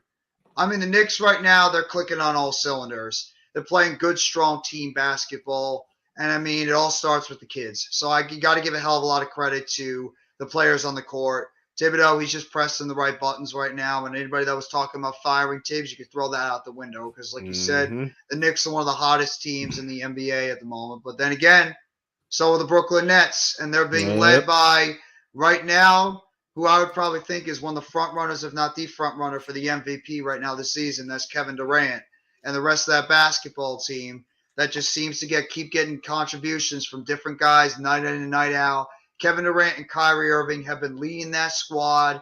They have been getting they've been literally averaging 30, feels like 25, 30 points a night. I mean, the game against the Pistons where they were down by about 16 points going into the half, and then all of a sudden Kevin Durant and Kyrie Irving turn it on in the second half, and they lead that squad all the way back. They're playing resilient basketball. The defense has been better. The rebounding has been a little bit better lately. I mean, they did give up a whole lot of points to the Pistons of all teams, but it doesn't matter. They still got the win. Their confidence is sky high. I mean, I just love the makeup of this basketball team right now. You're just getting so many different contributions from the Brooklyn Nets squad. So, I mean, shout out to the Nets. Shout out to the Knicks. Even though I can't stand the Knicks, I know you don't mind the Knicks, NYG, but I can't stand the Knicks. But I'll give them credit where credit is due. They're going out there and playing good basketball, and so are the Nets. And it's a good thing. Like we say about football and baseball, it's a good thing when the NBA teams, because New York City is a basketball town. We love our basketball. We love our basketball in the tri-state area, especially in the city. And when the Nets, and especially the Knicks, are good teams, it is a very, very, very promising thing for the NBA. I love seeing it. I'm very, very happy with the Nets right now. And if a Knicks fan, how the hell can you not be happy with that team too? Yeah, and I would say too, with the Knicks, there's always trade rumors swirling around out there, man, with the squad, man. So apparently they reached out to Toronto about OG Anunoby, who has been balling for the Raptors. He's a young ascending player, averaging about 19 a game, about 48% shooting, 34 from three. Apparently they reached out to, and I don't know. I've been hearing the Nets been interested in Anunoby as well, but apparently the action price is extremely high.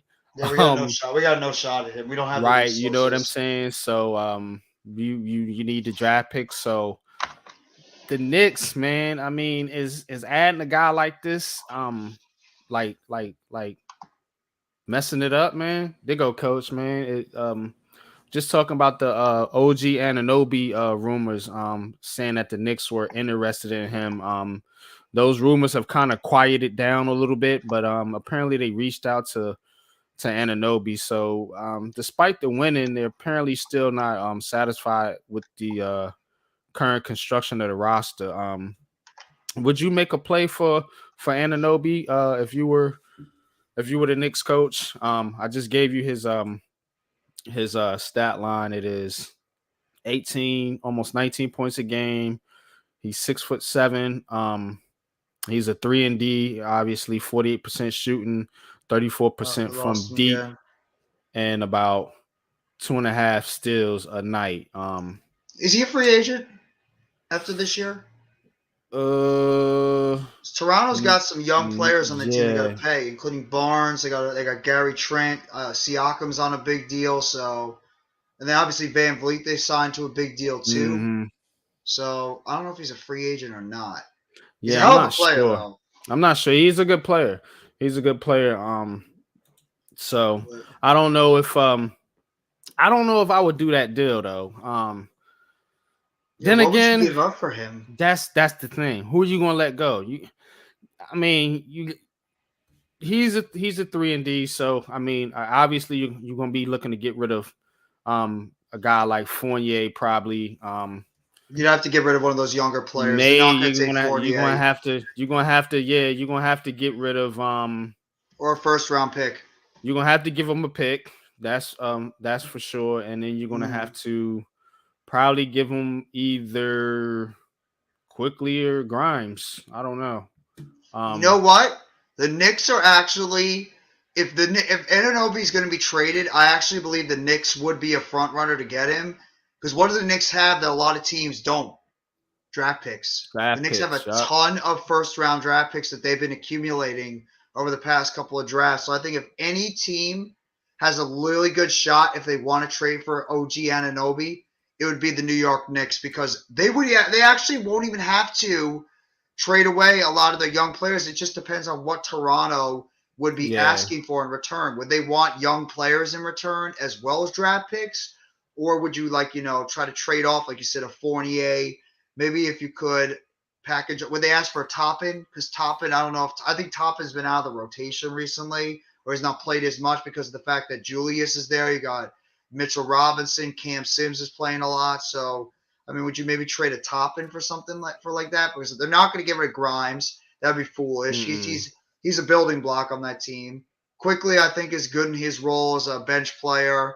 I don't think they're going to get rid of McBride. Anunoby's got 2 years left on his 4-year, $72 million contract.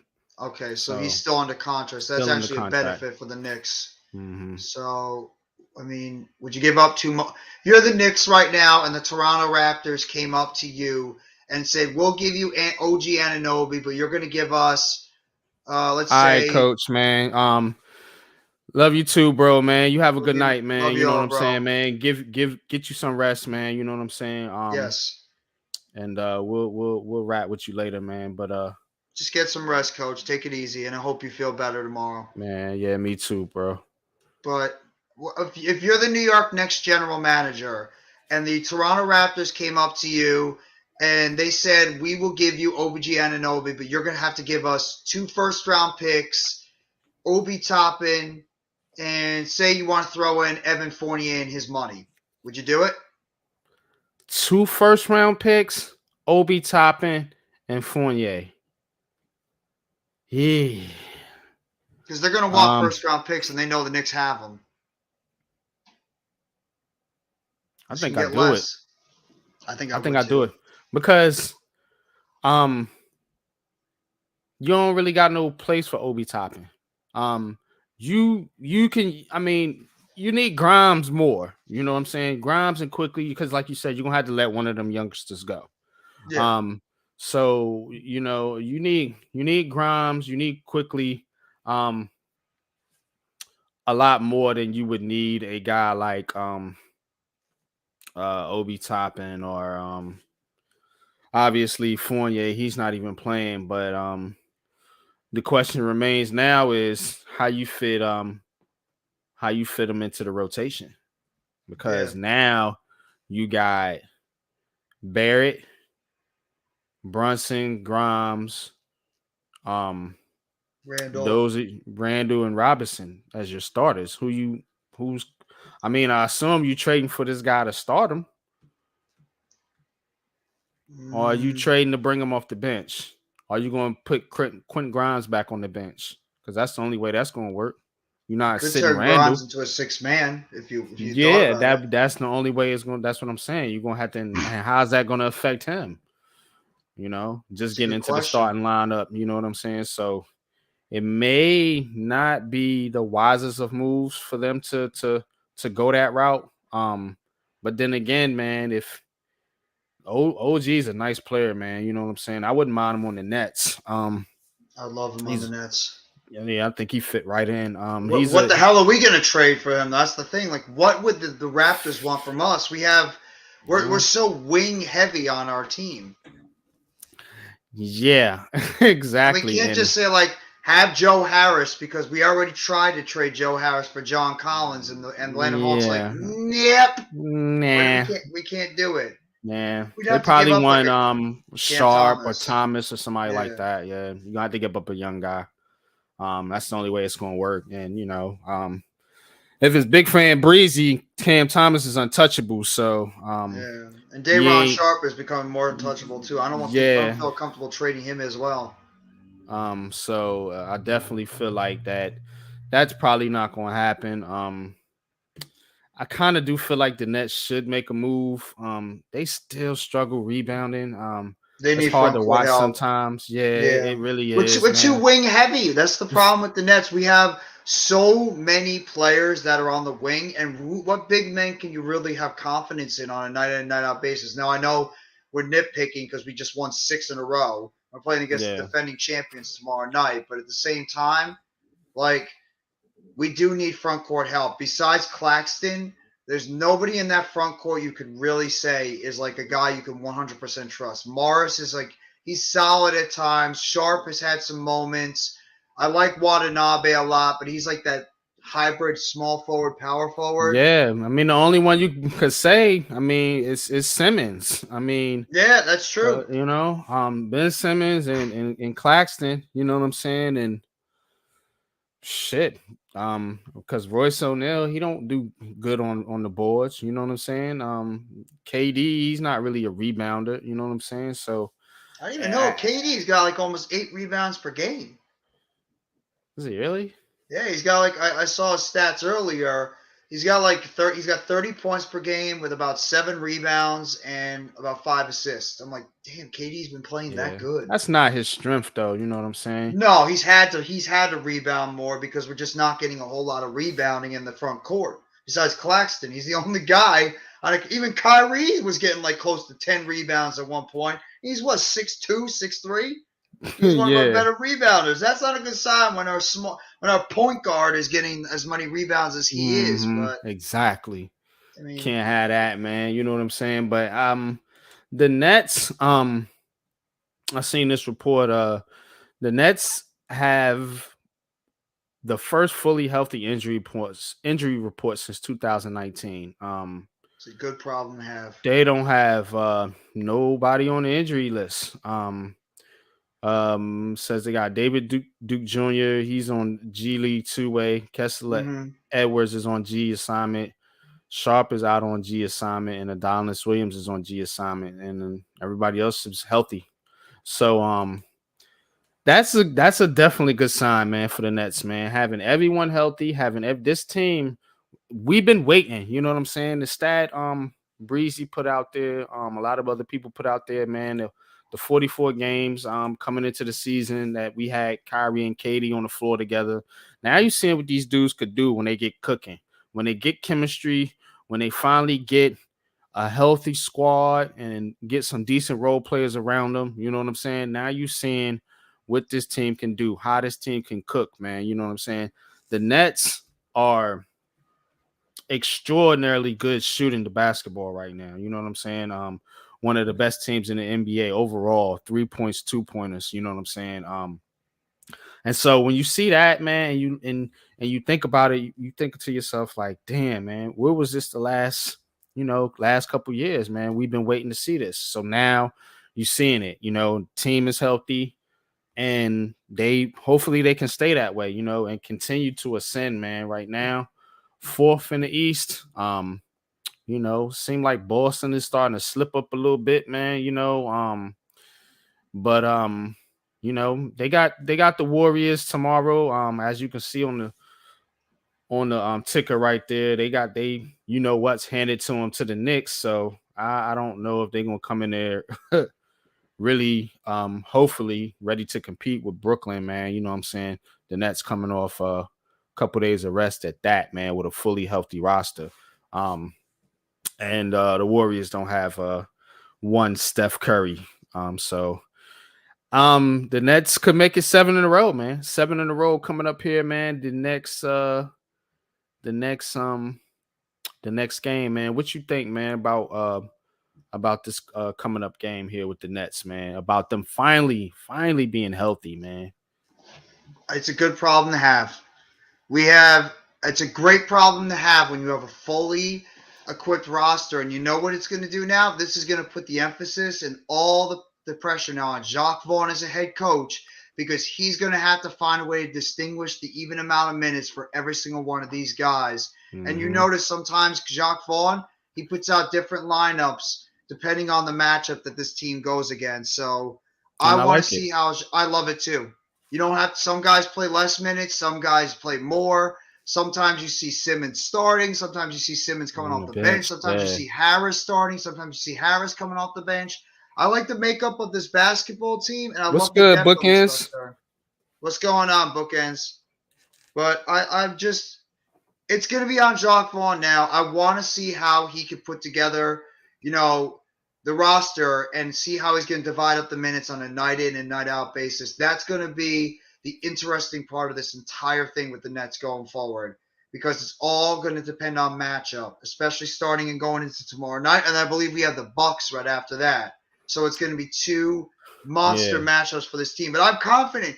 How, as a Nets fan, can you not feel confident with what this team has done? And we played back-to-back games where we were down by a lot, and this team showed the resiliency to come back, and they were able to pull it out in the end and win those games. The Nets have their confidence. They got their swagger. They have all that kind of stuff that we have been talking about back. And I'm going to give a shout out to our guy Breezy, who Breezy was saying when you and I were crushing this team, and you said you said you wanted to blow it up, and I was even leaning towards blowing it up at the beginning of the season. And he's like, patience, patience, patience.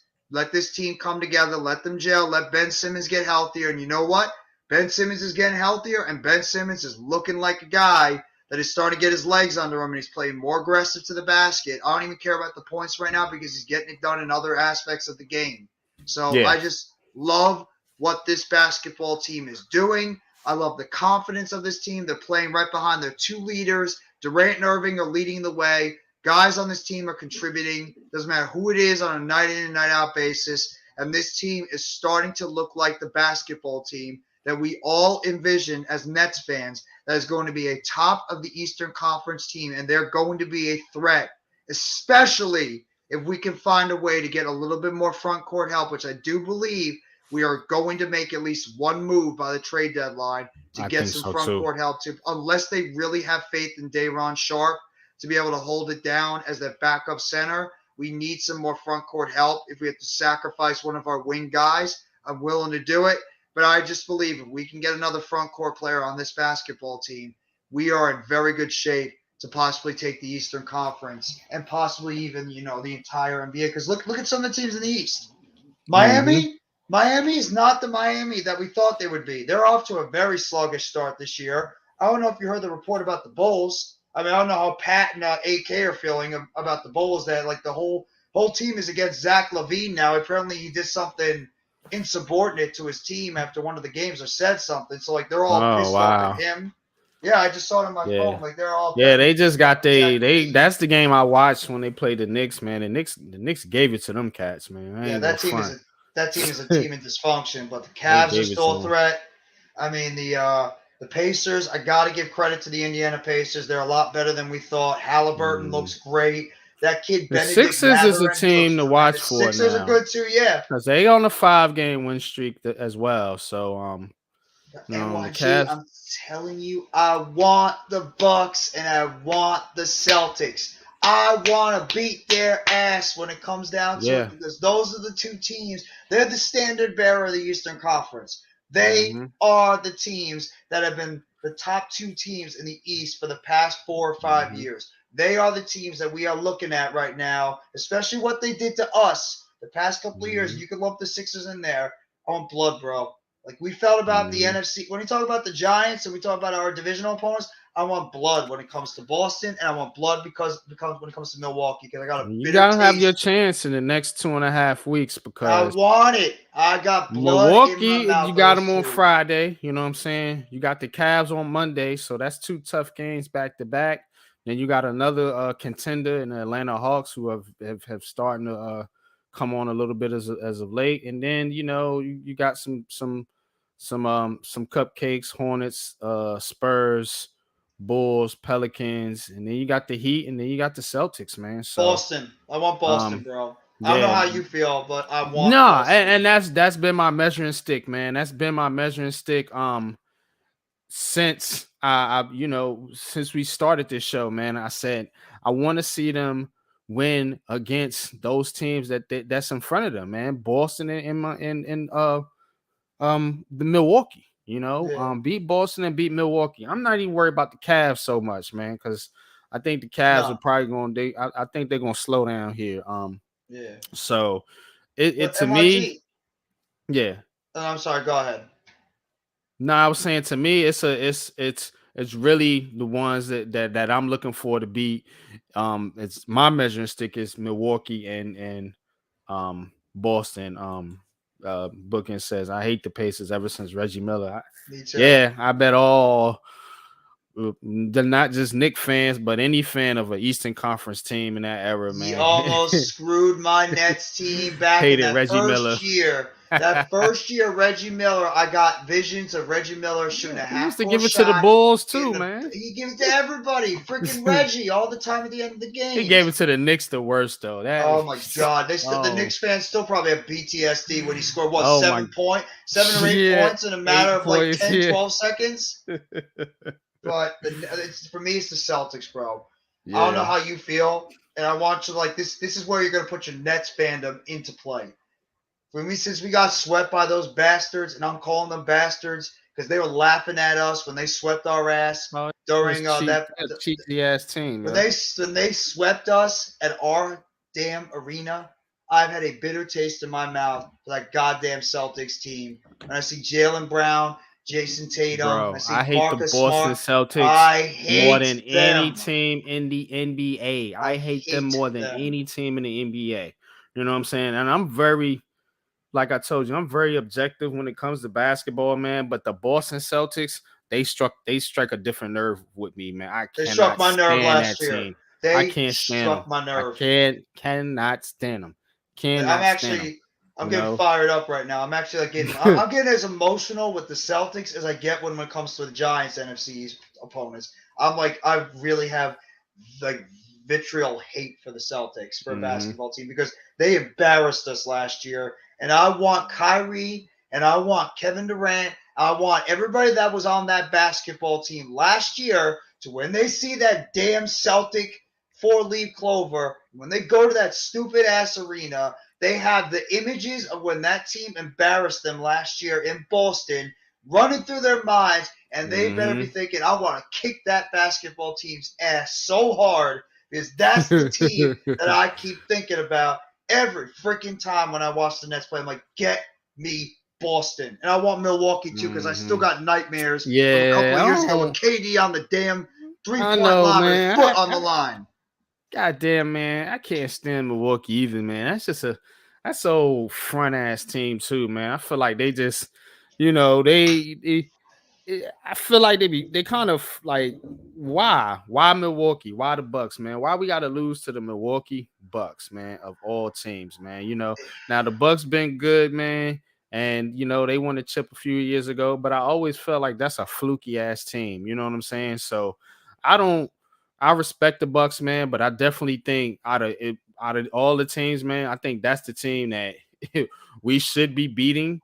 But can't seem to beat for some fluky ass reason. You can't stop Middleton. It wasn't Giannis that killed us that playoff series a couple years. It was friggin' Middleton. Why I say Ben Simmons is the X factor, Jeffy, is because of his defense. We need somebody to slow down these damn Middletons and Tatums and all these other Emmiltons and Inums and like, you know what I'm saying? Like, we need somebody to slow these cats down, man. You know what I'm saying? That's what I'm looking at. Ben Marcus Smart's ass down to the ground. What I'm saying? That's what I'm looking at. Smirk. Ben 10 to do. Put Ben Simmons on Tatum.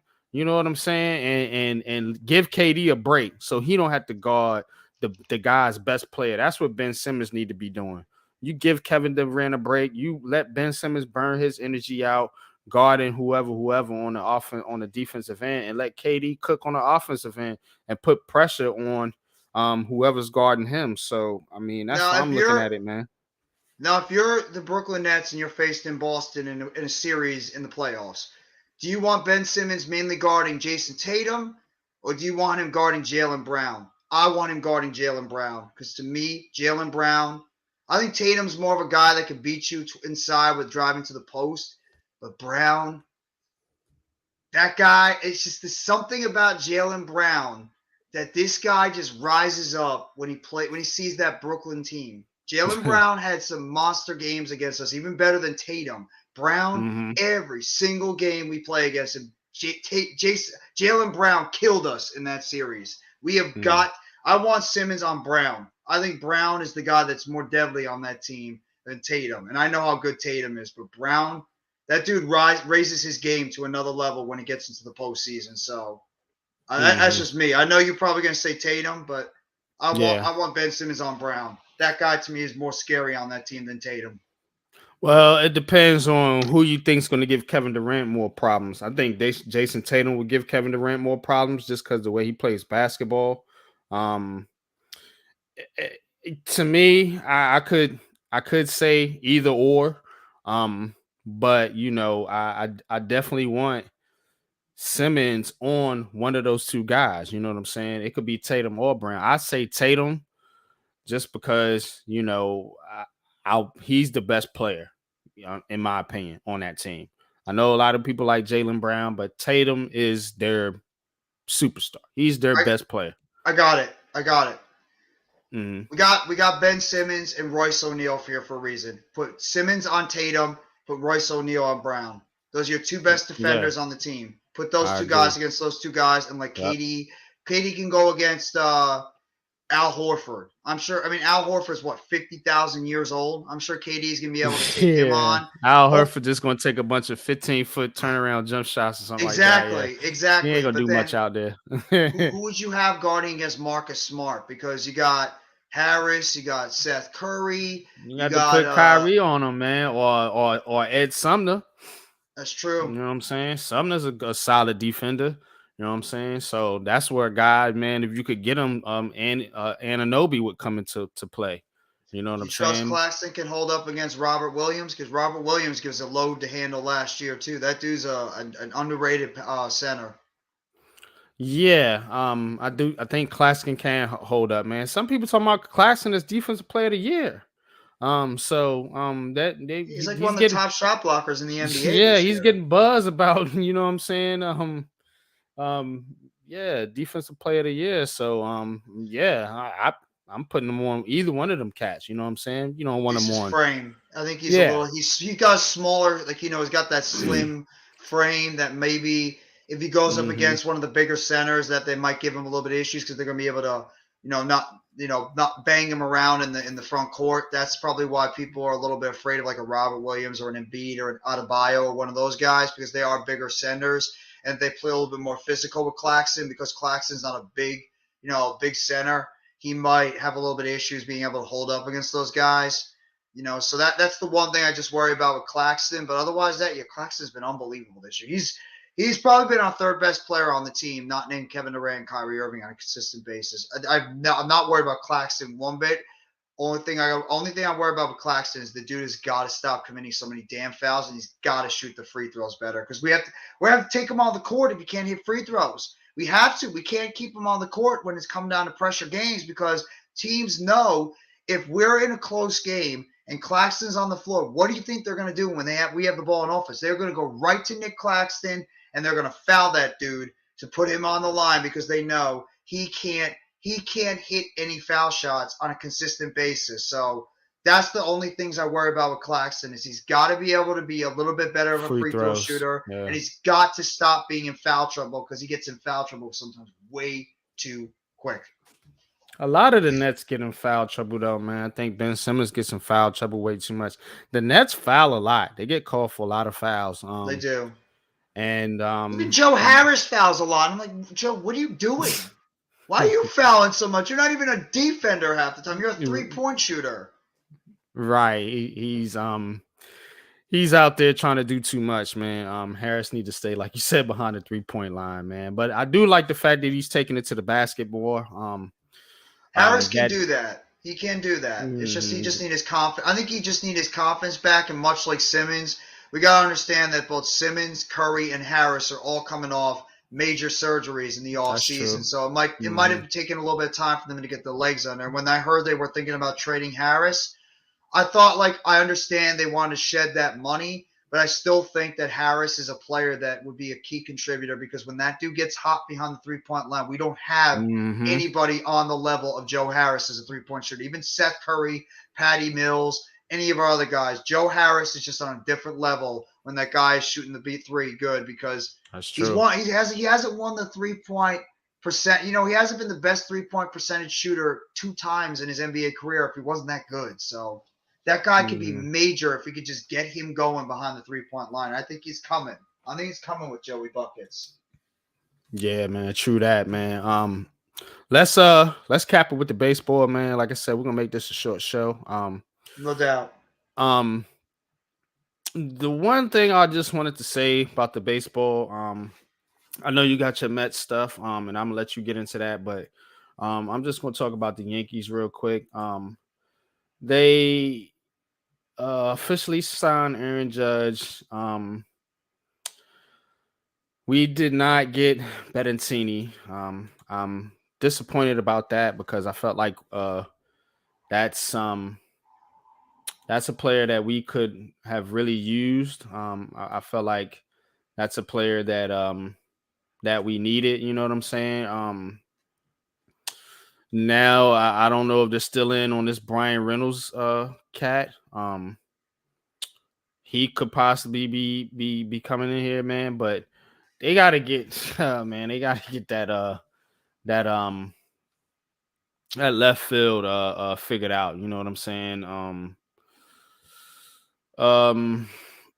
Yeah, Aaron Hicks and Cabrera just ain't gonna cut it, man. So I'm still concerned about that left field spot with the Yankees. Now they were able to sign Carlos Rodon, which I thought was needed for this pitching staff. So hopefully that will help the pitching staff out coming up here this season. But I still think they need to do something about that lineup, man, and particularly, man, at left field position, man.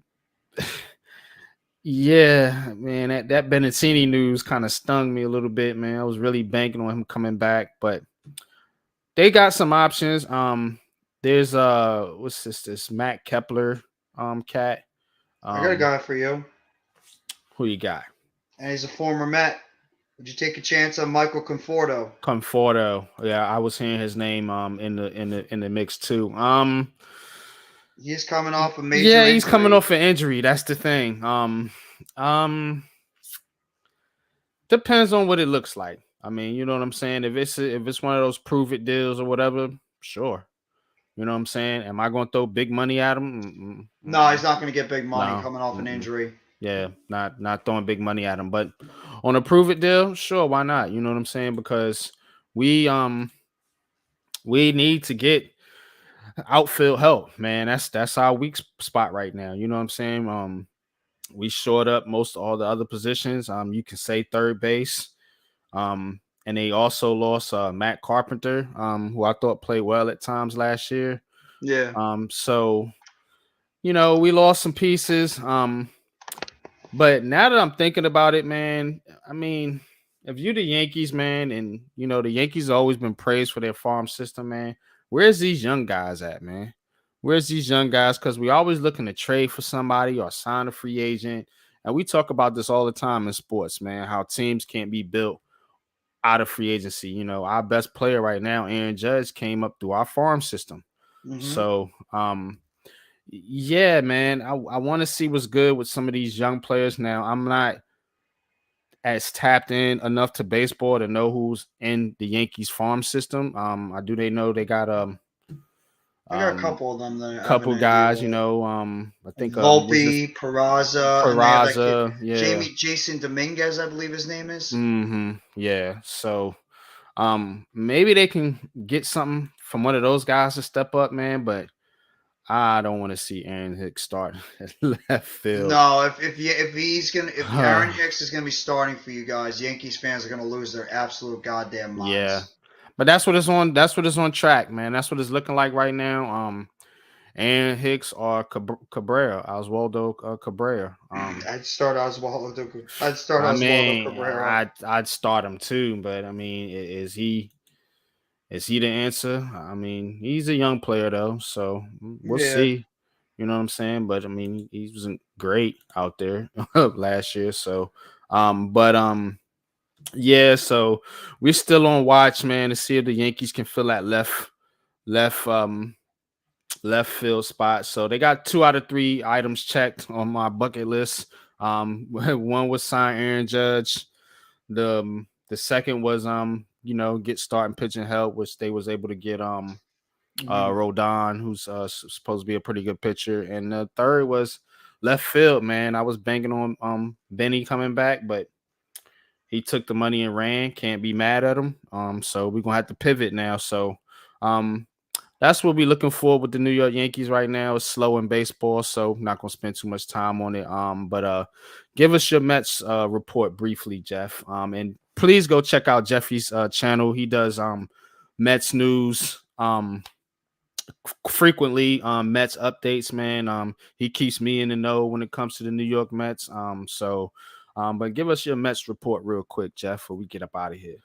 All right, no problem. Well, for the Mets today, they actually made a very, very good move today as they re-signed Adam Ottavino to a 2-year, $14.5 million Didn't he play deal. for the Yankees? Yes, he did. He was actually part of the Yankees bullpen a couple of years ago. Yep.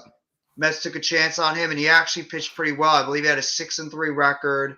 He had a 2.08 ERA. So he actually had a really good season with the team, and it's very ironic because the deal that they signed him to today, he does have an opt-out after his first year in the deal. So, for instance, if he goes out there and he doesn't have a good season, and we know with relief pitchers, they're like an NFL field goal kicker. They can be good one year and they can suck the next. So I think it's actually a brilliant deal that Billy Epler put together, that they were able to sign him to a 2-year deal, but have that one first year and the second year being opt-out. For instance, if he does not have a good year, you can pretty much just let him go and you can replace him in the off season. If he does, you can just have him be there for that second year, depending on if he's willing to opt in. But that was the big news that happened with the Mets today. They were able to bring back Ottavino. I'm very happy about the move. Now the team is just pretty much – they actually were going hard after Carlos Correa, which is crazy that Stevie Cohen is not holding back. He actually was willing to pay $300 million to bring in Carlos Correa. That's how much this guy wants to win. Sign him, and I guess they would throw him at third base because, I mean, I guess they don't know if Brett Beatty, their young prospect, is ready or Vientos is ready. So they figured, why don't we try to throw all this money at Correa? Obviously, Correa went over to the Giants, so Yeah. that's not So going to apparently happen. he got some medical concerns with him. With Yeah, the well, Giants. and they postponed the press conference today Yeah. because of that. So I mean, is that deal going to fall apart or something? And then Mm. are they going to retract it? I mean, Yeah. that's the thing right there. But the Mets are now looking for a DH option. They had a couple of names in mind. They were interested in JD Martinez, but he just signed with the Los Angeles Dodgers, so we could throw that off the table. They're interested in Trey Mancini, who just won a World Series with the Astros. He's actually catching interest from the Ravens. I have football in my mind. The Orioles, and he also he's had interest, I believe, from next shift Randy's team, the Blue Jays. And then obviously Okay. the reunion, possibly Michael Conforto, but I don't know if the Mets are going to be willing to pay the type of money that Conforto can make because he's getting interest from a ton of teams right now. Because he's Yeah. one of those guys that has upside. He is a former All-Star. The dude He's has only some. in 29. He's like 29, 30 years old, so Yeah. he's still young enough. It's just, can people trust him? And as anybody that knows Michael Conforto, I know Michael Conforto. The dude is the epitome of a streaky hitter. He can go up there and he can hit like 2, 3, 4, 5, 6 home runs in a row, driving like 10, 15 RBIs in a week, or he can go up there and like strike out 10 or 15 times, and he could just be on at like 1 for like 45 or something. That's how streaky of a hitter Michael Conforto is. But he is a talented player. Just what is he now coming off that serious injury? But the Mets still need to get themselves another hitter on this team because I don't trust the DH position. I don't trust the DH position. I still have reservations about catcher, even though I like Francisco Alvarez. I think he's a highly touted prospect. He was the number one prospect in major leagues at the end of last year.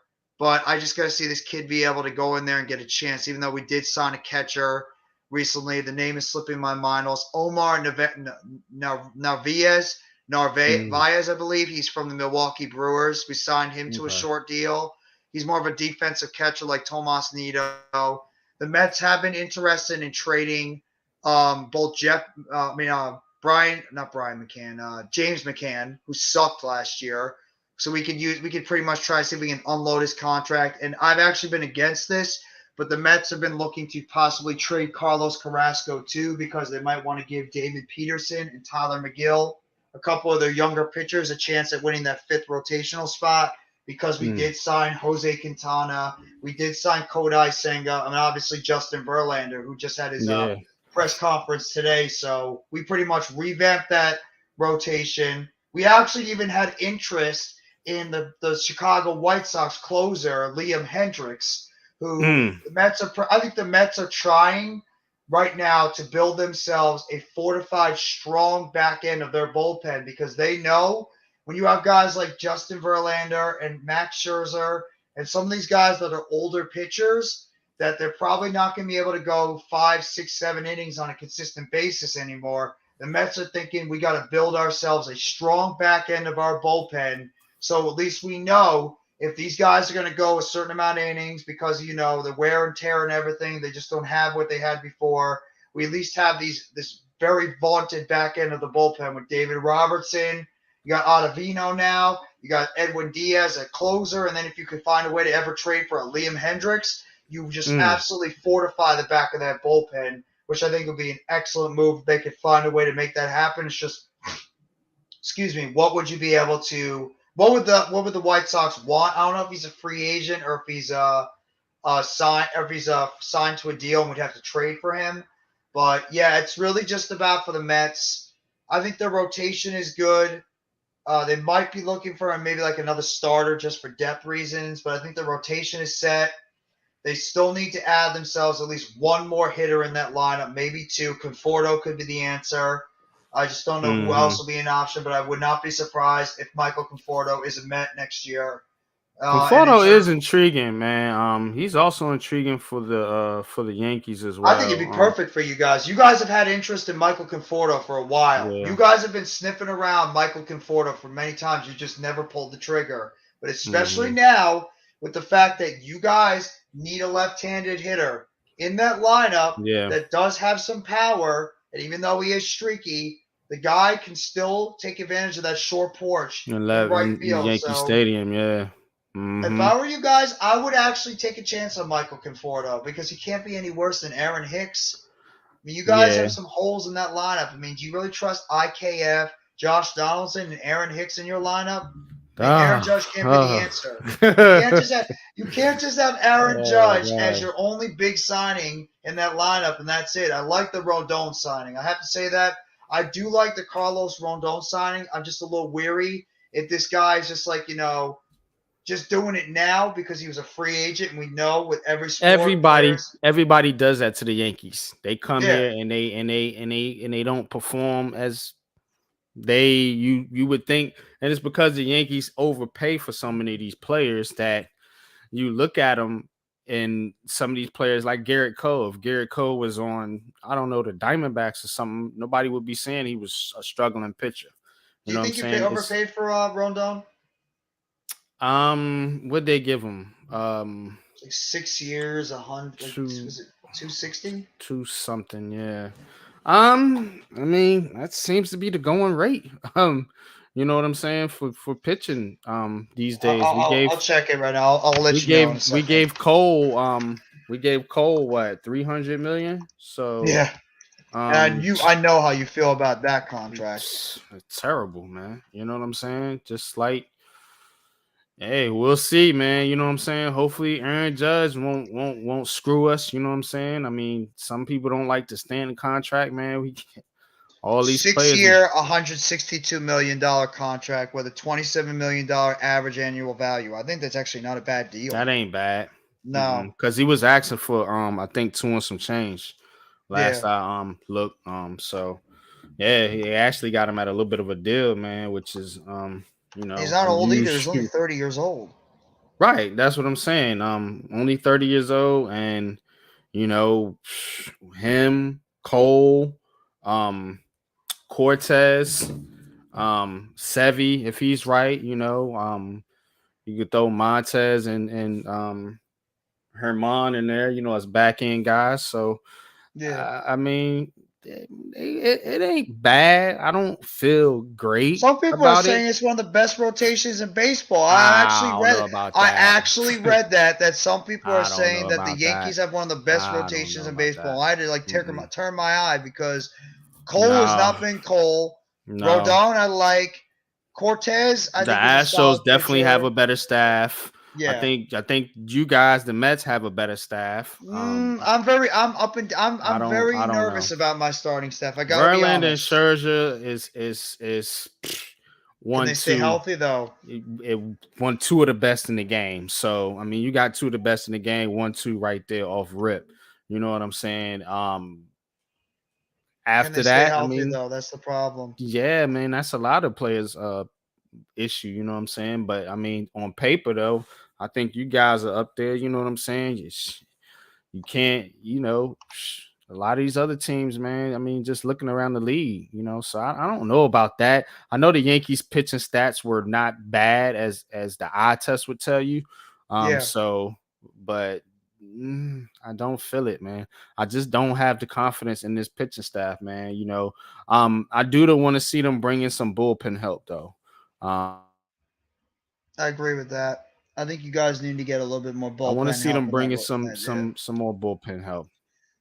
What part of your Yeah, team man, right for now sure. do you have the least amount of confidence in? You really believe they need to upgrade still in this offseason? What part of your team? The bullpen, the lineup, or the starting pitching staff? The lineup.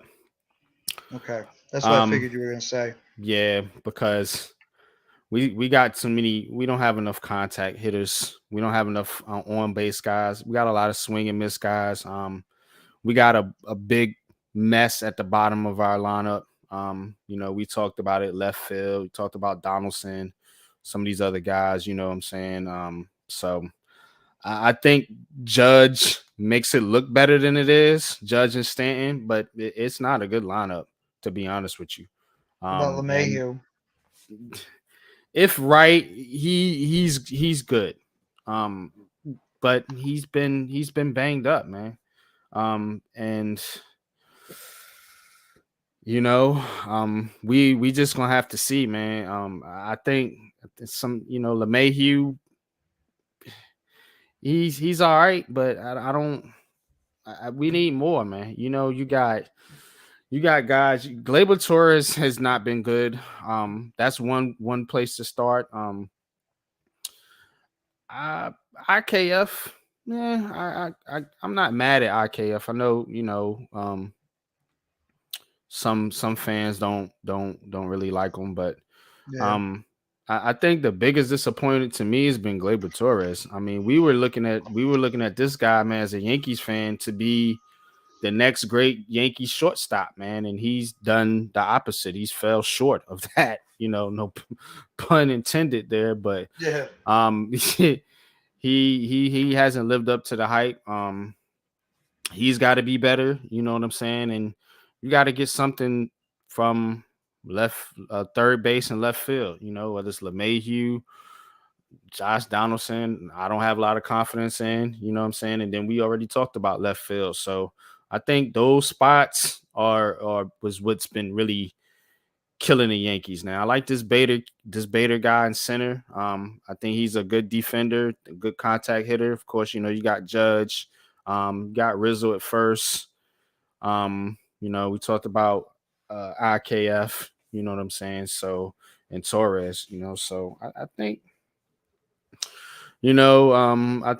I think the lineup is important, but I will say I do worry about the back end of the bullpen for the Yankees, man. And it's Chapman, man. It's Chapman for me, man. It's that unknown, man. I don't like that uncertainty back there. You know what I'm saying? But we haven't been able to really get that, man, since Mo left, man. So But you made a great point earlier, and I think it's one of the biggest problems with the New York Yankees is the fact that you are just not getting any help from your farm system. That's the biggest issue with the Yankees, and it's been the biggest issue with the Yankees. We've talked about this for previous couple of times. Besides Aaron Judge, what New York Yankee has come up from the farm system and has been a consistent good player for your team season in and season out besides Aaron Judge? I can't think of any. Sevy's had one. Sevy's had some moments, but he's he been had injured for a moments. lot of times Torres too. had moments. Torres had moments. Gary Um, Sanchez had moments, but he's Sanchez. What was my other man that they got Greg. rid Remember of? the Greg Bird? Greg Bird. Yeah, I ain't never liked him. But my other guy, Andujar, he Oh he was yeah. he was he was cooking. You know what I'm saying? The So organization never seemed to like Andujar. I don't know why, man. I like the guy. I thought he's a good player, man. You know what I'm Yeah. saying? But I mean, hey, I'm not a baseball fanatic like that. You know what I'm saying? I mean, I'm dialed in, but I'm not as dialed in as guys like Alex and some of these other guys that cover the Yankees, man. Michael K and these cats, man. But look, man, I thought Andujar was a good player. You know what I'm saying? I thought they should have kept him around, but hey, man, the Yankees always go for the big fish, man, and they always end up in the pound flopping around. Yeah. Yes, because it never works out. It never works out, man. And like you said, when we were good, we were bringing guys up through the farm system. Guys like Exactly. Derek Jeter. You know what I'm saying? So, Look at that Yankees team that Andy won all Pettit. those years. All Yeah, the farm guys like guys. exactly. Mariano Rivera. Rivera, Posada. All farm Was guys. Ramiro Mendoza a farm guy? Or Believe was he so. Yeah. What about no, not David Cohn. He was a Met. Cone wasn't. Mm-mm. Was David Wells a Yankee or was he a Wells Padre? wasn't. He was a Blue Jay or something, I believe, before that. Yeah, it was a Blue Jay or a Padre, I think. Yeah, one of the two. Nah, it was it's Bernie Williams. Did he come up from the I'm not I sure. forget if Bernie Williams came from another organization. Bernie Williams. I know Paul O'Neill was a Red before he Right. was I signed by the know. Yankees. Joe Girardi. Believe he Was he a came up through Cub? the. No, it was Posadas when it came up to short the catcher. Yeah, I think Posada came up from the farm system. Girardi was from another team. I think he was from the Cubs, I believe. Yeah, Tino Martinez. He came from the Mariners, I think. Yes, he did. Yeah. So, but that's hey, what you need. It's a good mix. You need a good mix. Right now, we don't have no type of mix. It's all free agents and guys we didn't trade it for outside of Aaron Judge and Torres. And Severino. Yeah, Severino, man, but he's been banged up. You know what I'm saying? He hasn't been consistent. You know what I'm saying? So, all you gotta do is look at the. I'm sorry. Go ahead. No, I think if he's good and this Rodon guy's good coming in, we might have the best pitching staff in baseball if them two can show up and do their thing. Because Cortez is good. Cole is not what we expected him to be, but he's not a bum. I mean, you know what I'm saying? He did break a strikeout record. So, you know, I mean, we asking for more from $300 million, but hey, sometimes it's what it is. You know, you don't get what you pay for. What was you gonna say though? Well, I mean, all you gotta do is really look at the Mets and see what they're doing right now. Because I mean, one of the best signings I thought they made this offseason was bringing back Brandon Nimmo, and Brandon Nimmo has been a homegrown Met since we drafted him in the first round all the way back in 2011. This guy is the epitome of what we want in the New York Mets, and it gives you a different satisfaction as a sports fan when you get to see your homegrown guys come up through the farm system, or players that you draft in the NBA or the NFL. You see them succeed and you know, be able to get that big contract with your team. Why do you think I've been harping for years about the friggin' Giants? The fact that we never sign our own guys, and I've been begging for this team to friggin' sign our own players. That's why I'm so steadfast and be like, I want Julian Love here. I want Xavier McKinney here. I want Dexter Lawrence here. I want Andrew Thomas here. I want Daniel Jones here and Saquon Barkley. I want our homegrown guys here because that's what you need. You need your homegrown guys that can be able to get the job done consistently. I love seeing the guys come up from the draft of the farm system. It's the same thing with the Mets. Look at the best players on this baseball team. Pete Alonso, New York Met homegrown player. Jeff McNeil, New York Met homegrown player. Brandon Nimmo, New York Met homegrown player. Was Jake DeGrom, but obviously he's a Texas Ranger now. Homegrown player. Now we're relying on some of these kids that could be taking over for some of our pivotal positions, like a Brett Beatty, a Mark Vientos, a Francisco Alvarez. I believe a Ronnie Mauricio is around the corner, and Alex Ramirez, who's an outfielder that could be on his way around the corner. We got some pitchers that maybe, like, you know, are a couple of years away that could be around the corner. So a Tyler McGill and a David Peterson. They're also young players that came up through the farm system. I like watching players that are young guys coming up through the farm system, or you draft them, because it's a different feeling when you see your young players that are part of your organization that you drafted, you mold into the type of players you want them to be, not go out there and sign or trade for them. It's just a different feeling, and it's the same way like you feel with the basketball team with the Nets. That's why I'm very attached to Nicholas Claxton, because he's a homegrown guy. Yeah. I'm very attached to Day'Ron Sharp, Kessler Edwards, Cam Thomas, David Duke Jr., even Alondis Williams, who we got as an undrafted free agent. I mean, these are guys that are drafted players, and like I mentioned with the Giants. I mean, I'm a greedy mother. You know what? I would want to see all my homegrown guys come back next year, but we don't know what's going to happen with that team. But yeah, I mean, you're looking at Barkley, you're looking at Jones, you're looking at Slay, you're looking at Julian Love, Zimenez. Another one. Jimenez. Those are the main ones. You know what I'm saying? The main guys. I mean, I'm sure you got some back end guys, of course, that are probably going to be cut. You know, we already seen Tate Crowder get cut. You know, you could talk about I'll cut Shane Lemieux. I think Shane Lemieux, Carter Coughlin, Cam Brown. No. I'm not getting rid of Cam Brown. I can't get rid of Cam Brown and Carter Coughlin. I think they're good special teams players. And but how do coaches feel about them, though? Do they feel like they can upgrade at those positions for guys that can offer more on defense? They could, but you do need good special teams players. No, you do. Cam Thomas, isn't but our special teams has been ass. You know what I'm saying? So for the Yeah, well, I most mean, part, is it them? That's I the don't think thing. it's them. I agree, but you know when you're evaluating the unit as a whole, and you're gonna look at certain positions, because our No, you're right. linebacker play has been so poor. And those two guys, if they were to play defense, they would play linebacker, maybe edge.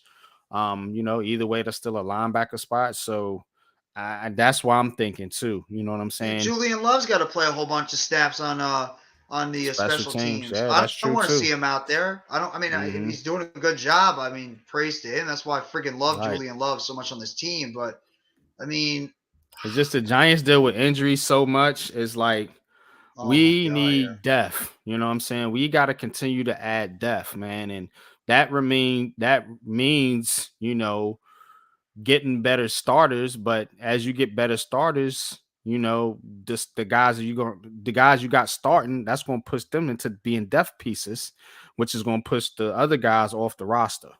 You know what I'm saying? That's what I want to. That's what I want to see. A lot of I a want lot of that these too. a lot of these players that what I'm saying that we talking about, some of these back end guys that are starting for us now, like Zimenez, like you know, um uh, uh Timon Crowder Fox. and Fox and all these other guys, man. Those are Yeah. the guys that should be our depth pieces. You know what I'm saying? And that's what's gonna push guys like Cam Brown, Austin Calitro, as we mentioned, Tate Crowder. It's Ellison push Smith can go too. Ellison Smith. It's going to I push can those. go. It's going to push those guys off the roster because you don't need them. Because Yeah. you got Jahai Ward and Zimenez, guys that can start for you as rotation players.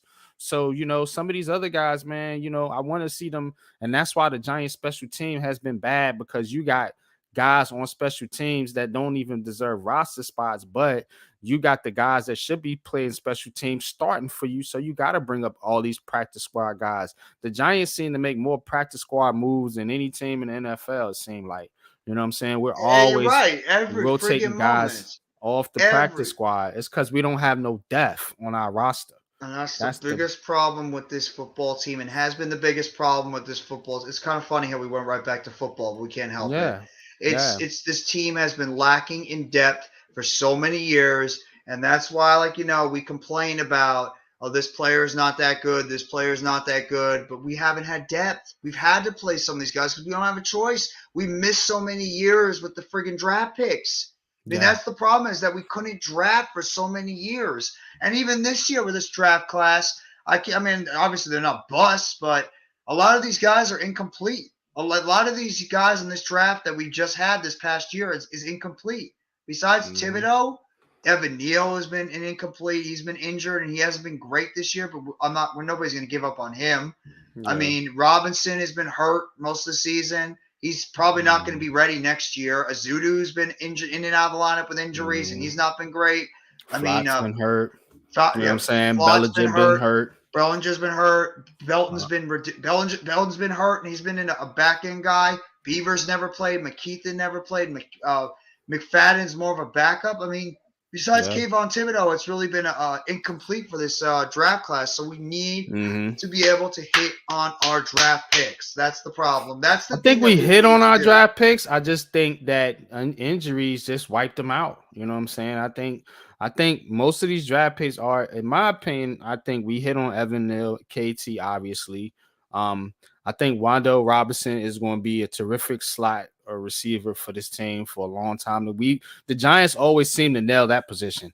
They can't get no receiver position right. They get that slot position right. You go Oh from my God, yeah. Steve Steve Smith to Victor Sterling Cruz to Sterling Shepard, Victor Shepard. Cruz, yeah, Oh, now they except got, for that number 89 guy. But yeah, otherwise that. yeah. I don't know what that. I don't even think he was in the mix. That was just That was a another panic Dave, move because we didn't get another Dave Devontae Gettleman Smith. special. You know what I'm saying? Oh my God! Yeah. Speaking of Gabe Gettleman specials, did you know what the Mr. High Price, Mr. One Snap? He had one snap that game, Mr. Number 19. One snap Yeah, in that game yesterday. Wow. One snap. Yep. That's Mm-hmm.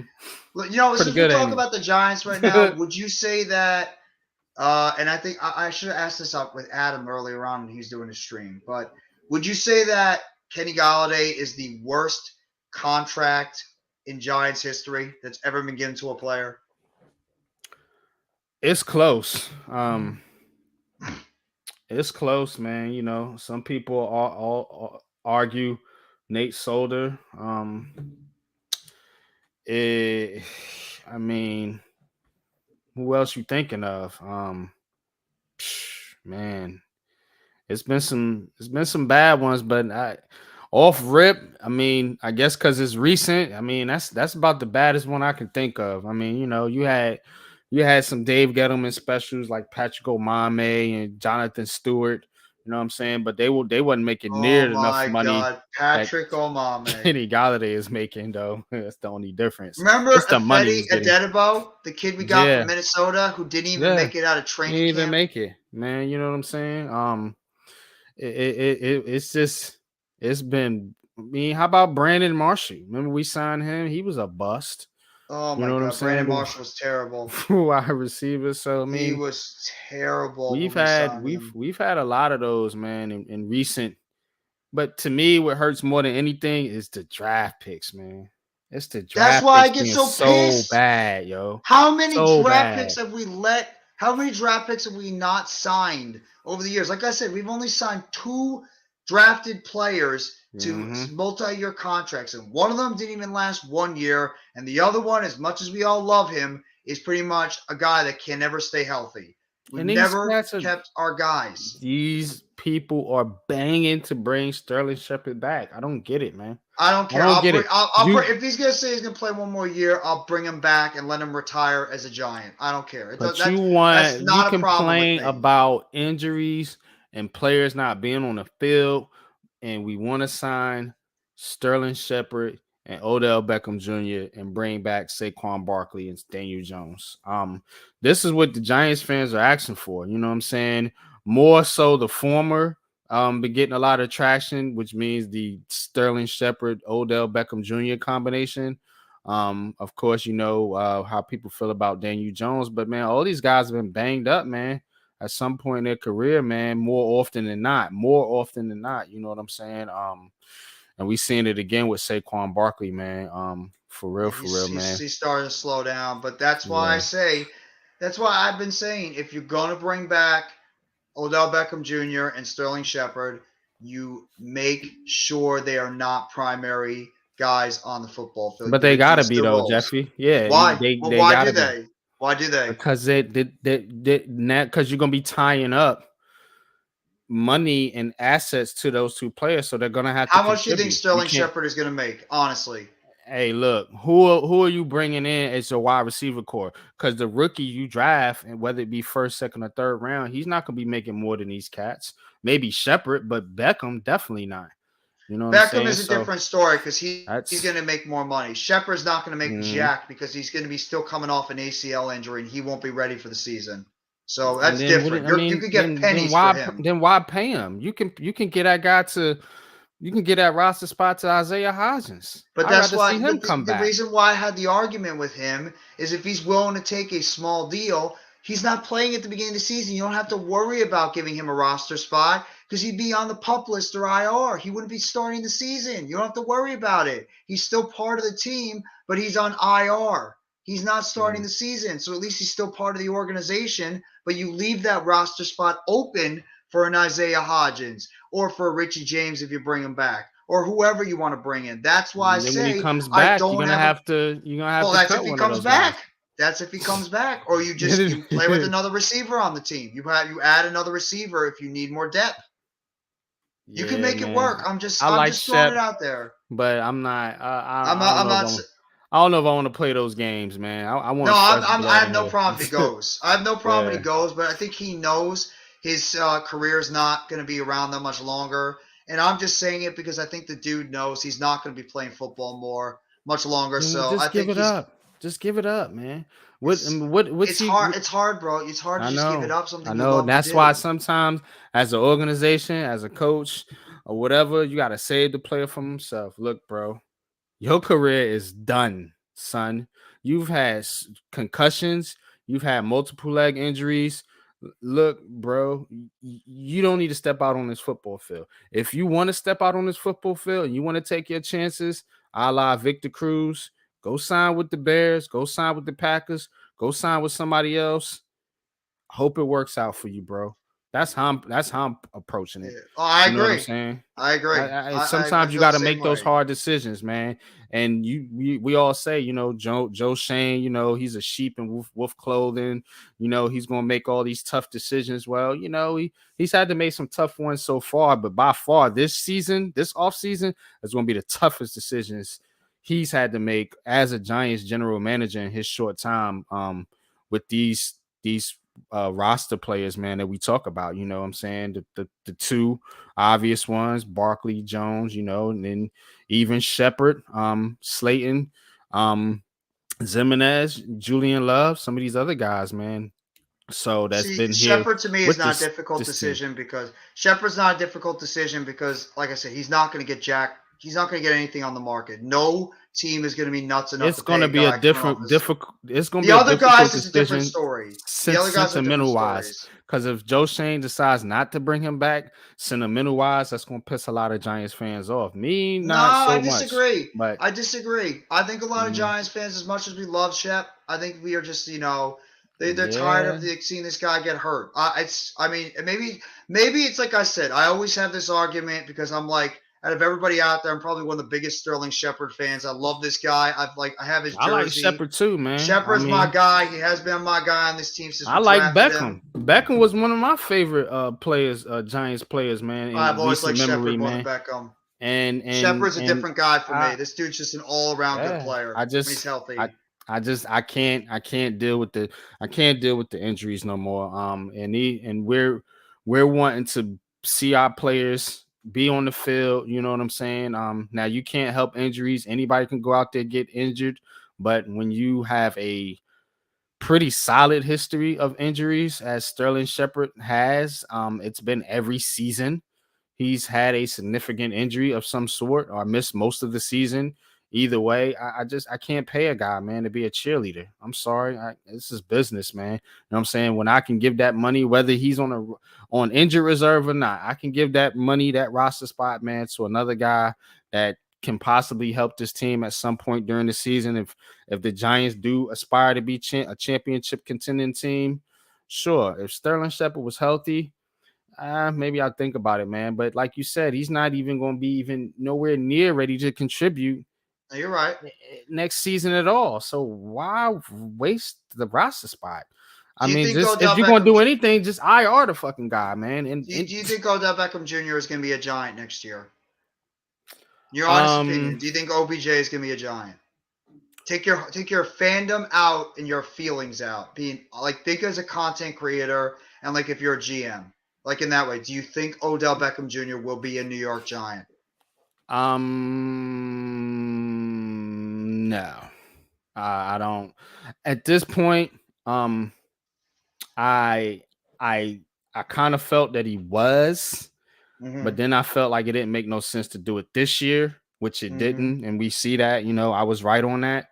So now looking into the off season with the wide receiver market, somebody's gonna overpay for Odell Beckham Jr. I agree. I don't know if it's gonna be the New York Giants. I think the Giants. They better not. Yeah, I don't think the Giants go there, man. You know what I'm saying? I think the Giants have a number. And I think somebody's going to exceed that number this offseason because they're going to look at the wide receiver market and they're going to be like, we got to get a guy in here now. Don't give a fuck how much it costs. Pay the guy. Let's keep it moving. You know what I'm saying? That could be Buffalo. It could be Kansas City. It could be, God forbid, Dallas. Yeah, Dallas. You know what I'm saying? But Jerry Jones mouthing off saying he's going to pay Beckham he's to be in talking the shit, playoffs. man. He's running his fucking mouth. He's an idiot. Beckham's not going there. You know what I'm saying? He's not going anywhere, and that's what I've been saying from jump. I said these guys. If I was Beckham, why would I sign? Why would I sign this year when I'm looking at the wide receiver market next year and the best options are Darius Slayton and freaking Alan Lazard? Beckham's going to be far and away the prime cream of the crop of that wide receiver, and we know how wide receivers always get overpaid. You've seen what Christian Kirk got this season. Oh my God, yeah. They're gonna overpay him. They're gonna overpay him. I mean, I think Darius Slayton's gonna price his way out of us. Yeah, You know I what don't I'm think saying? Darius Slayton's coming back. I think they're gonna Yeah, move on from him. yeah. I think you know what I'm saying. I I just have think he's this going to get a bad better feeling. contract. I think he's Yeah, and going I to get a just better I just think contract. I think this organization just doesn't love Darius Slayton. I think the only reason why he's playing right now is because of the fact that Galladay 'Cause, sucks. yeah, Tony had his their issues, wide receiver plan and went out the Robinson Shepard window. went down. Yeah, and Robinson Shepard went down with injuries. I Yeah. think it's the only reason why he's playing right now. Otherwise, if everything else was going according to plan, like we thought it would at the beginning of the season, Robinson was healthy, Shepard was healthy, Tony was decent out there, and if Galladay was, not a stiff, I think Slayton would still be attached to that bench right now. So, yeah, I just think that Slayton's going to outprice himself out of the Giants, and I just don't think this organization just likes him that much. I really don't, which is a shame. But yeah, I just don't think he's going to come back. I think they're just going to destroy this wide That's receiver cool. Yeah, core. I'm not. I mean, I ain't gonna be mad. I like Slay, but I mean, I'm not going. Yeah, I ain't gonna cry. You know what I'm saying? I mean, shit. You gotta upgrade the position. You know what I'm saying? I mean, for all he is, I mean, he's not a great receiver. I mean, Yeah, I and said Adam made a that. great point You earlier know what I too. mean? But Adam made a great point when we were doing his hurry up show this morning. Is mhm. that what do we used to do? What we used to do in the back in the day? Remember, we used to always draft over guys at certain Yeah, positions, like we that's what used I to do with said. our defensive ends and Yep. like with our offensive linemen. We just always kept drafting and putting in about more depth and overlapping guys. If there was a free Hmm. agent coming up, or if like you were still uncertain if this guy was going to come back, we always kept drafting over depth. That's why, in a way, I am not going to be sentimental, and that's why I've had the same mantra. You know, I've said this the Hmm. entire time, even before the season.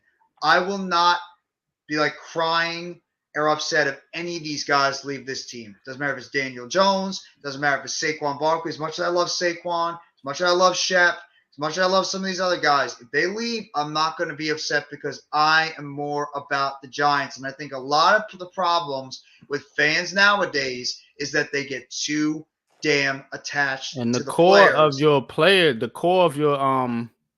of your team is under contract. You know what I'm saying? Andrew Thomas Exactly. is under contract. Evan Neal's under contract. KT's under contract. Dex is under contract. Leo's under Mm-hmm. contract. You know what I'm saying? Ojolari's under contract. Wandale's under Um, contract. McKinney's under contract. So Bellinger. Adoree Jackson's under contract. So Bredesen.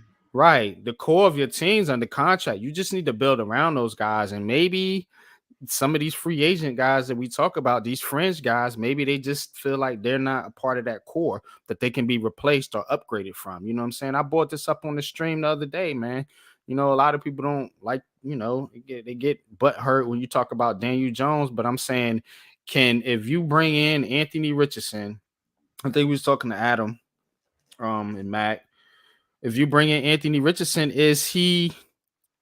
can he run the offense as it's constructed right now? Basically, what Yes. I'm saying is, yeah, can he do what Daniel Jones is doing right now with this offense? Yes. You know what I'm saying? And if that is a yes, then are you upgrading?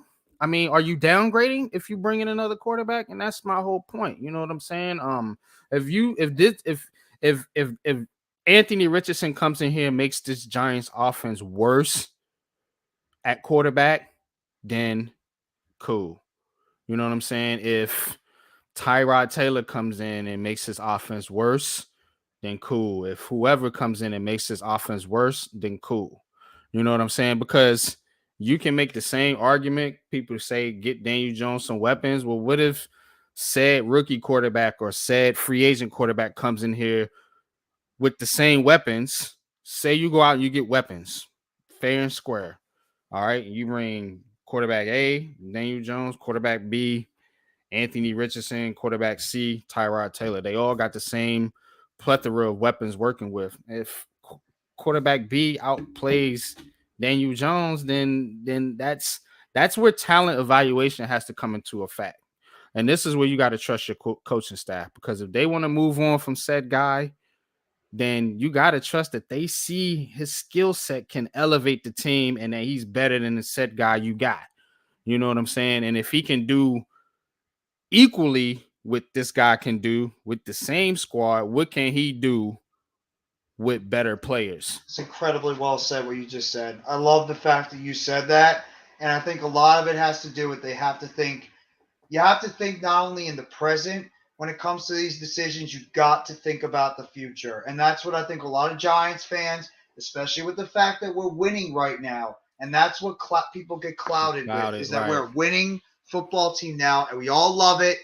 We're happy about the fact that we're this good in our first year of our rebuild. We're all ecstatic. We're all feeling confident now about this football team. But at the same time, we have to have the mindset of this team in 2023 and going forward as well. And as well as this general manager, the assistant GM, the coaching staff, they have to think about the future after this year.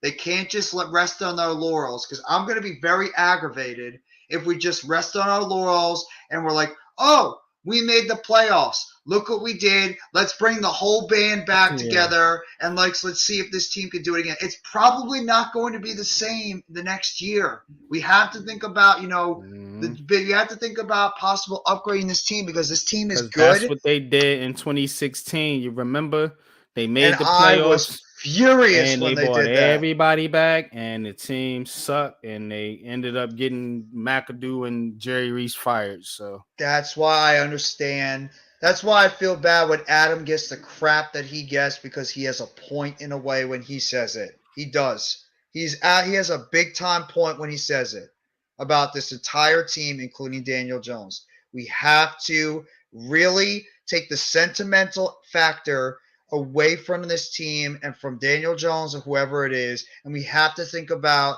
what the long-term future and the health of this team is going forward. That's why I'm still wondering what Daniel Jones, Saquon Barkley, and these guys are going to want in the offseason, because we're just thinking from our hearts mostly, but we have to think as GMs too. What are these guys going to command in the open market? And there are teams that are going to be foolish enough, especially with the running back market being so huge this year, with all these guys that are going to be free agents. You think Barkley's not going to want to see what a Miles Sanders or Kareem Hunt or Josh Jacobs or any of these other guys are going to be making this offseason? You think he's not going to pay attention to that? Like, if Miles Sanders makes what, 18 million, 19 million, you don't think Barkley's going to be like, well, I'm worth more than him. I want to make like 2021. he's gonna get paid. He's gonna get his money, and he wants to get his money. And I don't blame him. Same thing with Daniel Jones. I don't blame these guys. It's hard for me with Barkley just because he was drafted to basically be the face of your franchise for years and years to come. This is why they drafted Barkley. You know what I'm saying? John Mara was on board. There was a bunch of Giants fans on board. You know what I'm saying? Despite what they trying to say now that running back don't matter, all y'all suckers was on board drafting Saquon Barkley. Stop fronting. You know Well, I'll be honest. so many conversations with Giants fans that applauded the Saquon Barkley pick when I was like, oh God, a running back. I'll be dead honest, NYG. I don't know. I man. honestly did not want Barkley. I'll even admit it. I will admit it.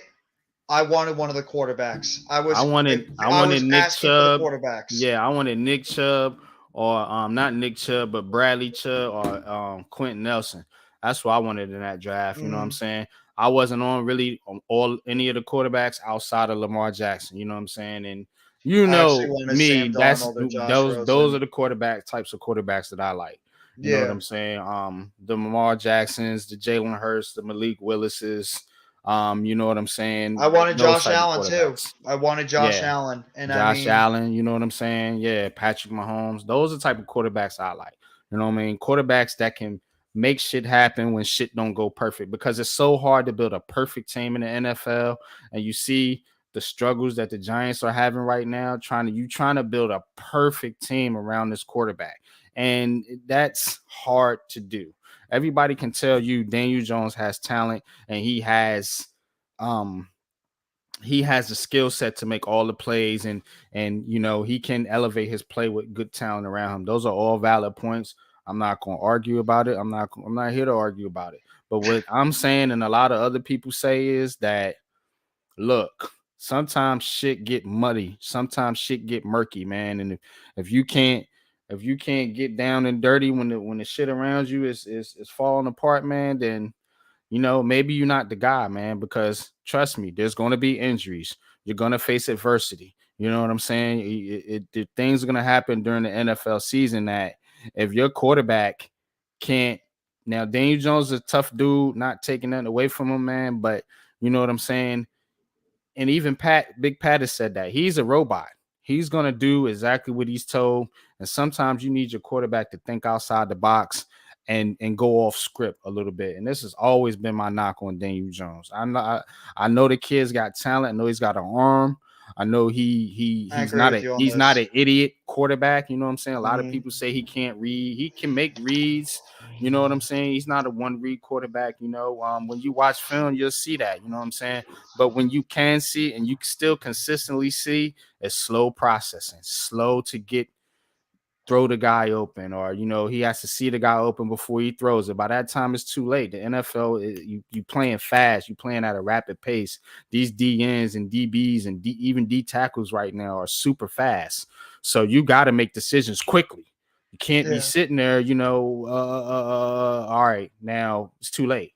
You know what I'm saying? You either got to take the ball, take it, tuck and run, or throw the check down.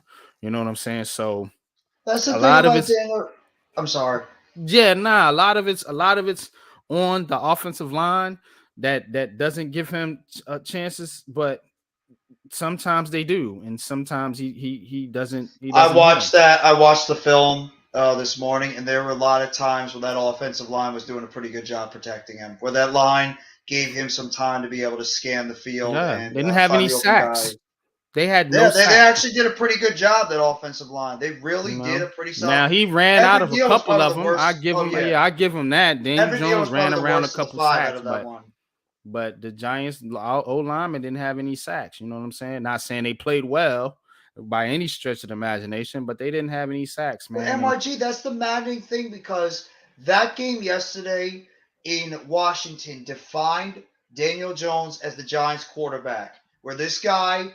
He's like, this is what I'm gonna say with the whole thing. Like, Daniel Jones, here's for the pro Daniel Jones people. Well, he's his completion percentage is looking good. He's looking awesome. He's making these sharp passes to the middle. Here's the detractors, though. Well, he keeps checking the ball down 5 yards per pass. You know, he's still having issues reading on the outside. Here's for the pro guys. Daniel Jones using his legs, taking advantage of that, running to the outside, read option. Negative ones, still having a little bit of issues processing things, still almost, he's come close to turning the football over, maybe not being trusted enough to throw the ball deep. It's the same thing what I saw in that Washington game that is so goddamn maddening about this quarterback, is because you're still seeing both sides. Like, you see the flashes of brilliance from this guy, but then the other hand, you still see like the flashes of just like mind-numbingness. And when I made my point earlier, the first half was the good Daniel Jones, where he was making some great decisions, some great throws, good read option movements. And then the second half, he almost turned the football over twice, and he was still slowly processing some of these moves. And he was throwing balls behind his receivers, even though they still should have caught it. He wasn't throwing it on target on these guys. So it's like, that's the maddening thing about this quarterback, is that you see such great potential from him, and you want to say this guy is the guy because you look at it from a small microscope and you believe he can be the guy, but then he's still making these other, like, skeptical moves that makes you think maybe he's not the guy. And it's maybe just from my perspective, but just watching that game last night, doing it, that's just what I saw. It's just like Daniel Jones in a nutshell. Yeah, man, you hit it right on it, man, Jeff, man. You know what I'm saying? But we're gonna get out of here, man. Closing up on 3 hours, man. I said it was gonna be a shorter show tonight.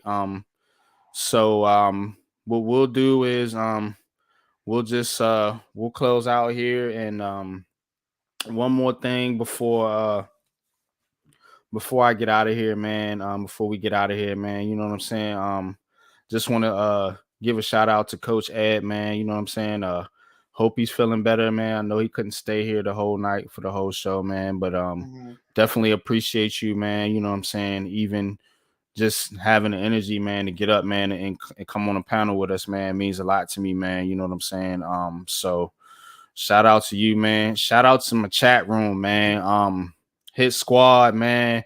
My bro Hit Squad, man. Joe, man, pulling up on us, man. Big bro, Mac, the Giants fan, man. Go sub to all these guys, man. If I shout them out, go sub to him, man. Mac, the Giants fan, Hit Squad Productions, classified 3F for Joe, man. Trying to get Joe to 1,000. Tudo, of course, always in the building. Levance, always in the building, of course, man. Tommy for one. Tommy, always in the building. Fam, shout out to my man Tommy. You know what I'm saying? Jay Lay pulling up, man, out of his hibernation, man, showing love tonight, man. Appreciate you, Jay, man. You know what I'm saying? Take care of that loved one, man, that little one, man. You know what I'm saying? Big fan Breezy, you already know, man. If you ain't check out me and Breezy's new video drop, man. Go check that out, man. We did an excellent breakdown of the Brooklyn Nets, man, showing you why, I'm so high on Big Ben Simmons, man, for this team. Wells, man, what's good, man? Appreciate you pulling up, man. Always a supporter of the show, man. You know what I'm saying? And then there was one other guy slipped in here. I seen him somewhere. Let's see, pull this comment. Yeah. Was Miss Ronnie in the chat? Nope, my man right here, the irrelevant fan. He's been showing up a lot lately he's too, awesome. Man. Yeah, he came from Alex's stream, Big Blue in the Bronx. He's a good guy. Yeah, man, appreciate him, man. Good stuff, man. Good stuff for everybody, man. You know what I'm saying? But tell them where they can find you at, man. I'll throw your banner up there, man. But tell them all the work you got coming out, man. Upcoming here, Jeff. Well, tomorrow I'm going to be doing my 4th episode of the Pick and Roll podcast, where we're going to be talking about the NBA for about 5 o'clock with myself and one of the heart and souls of the originators of the Hardcore Sports Network, and that, of course, is Mitch Kofsky. We're just going to be talking basketball for the entire hour. I'm also, if you're a Giants fan, well, I got some unfortunate news. I don't know if you heard about NYG, but sounds like McKinney is not going to be ready this week. Coach Dayball pretty much said that he is not available this week. Him and Jackson ain't playing. Yeah, I don't think Jackson's playing either. He probably won't play to the Colts game. They'll hold him out to the Colts game because if you notice, not to cut you off, but if you notice, they've been a lot of these players that have been friends on the comeback. It seems like they play them in the games that they don't think they have much a chance of winning, which is why they held everybody out the Philly game and then brought them back in the Washington game, and they about to do the same thing. They're gonna hold the couple players out for Minnesota and then bring them back for the Colts game, and hopefully they can clinch. The Giants can clinch the playoffs this weekend, but they need some help, and they got to do their job. Sweet. That'd be so sweet if we can do that. But I'll get more into that because I have my Football Friday show that I'm going to be doing every single Friday at 5:30 on my channel. I'm going to be doing the New York Giants and Minnesota Vikings game at 1 o'clock on Saturday afternoon. So a little bit of Saturday afternoon football on Christmas Eve. I'm also doing Monday Night Raw watch along with my guy Earl Cole, my good friend. We just did our last show of 2022 last night. If you guys haven't already, go give him a sub. He's an excellent wrestling content creator. He's an excellent dude. A lot of people should be like Earl. He's just one of the nicest guys I've ever met. So I just want to give him a special shout out. And I'm just getting ready for 2023, and I appreciate always doing the Heart of the City podcast. Shout out to Coach Ed. I hope you're going to feel better, bro. You're in our thoughts and our prayers this entire night, so feel better, Coach. Give a shout out to Adam for having me on his show earlier for the Hurry Up. Have to give a special shout out to Adam, one of the originators of the Premium Take show, so got to make sure I give him a shout out as well as everybody in the chat. Shout out to our guy MYG22 for one of the best podcasts that are out there, the Heart of the City show, going around New York City. And I'm not just saying that to give him on the air, just to give him those kudos, to make him feel better. I'm being serious about it. The dude does excellent work.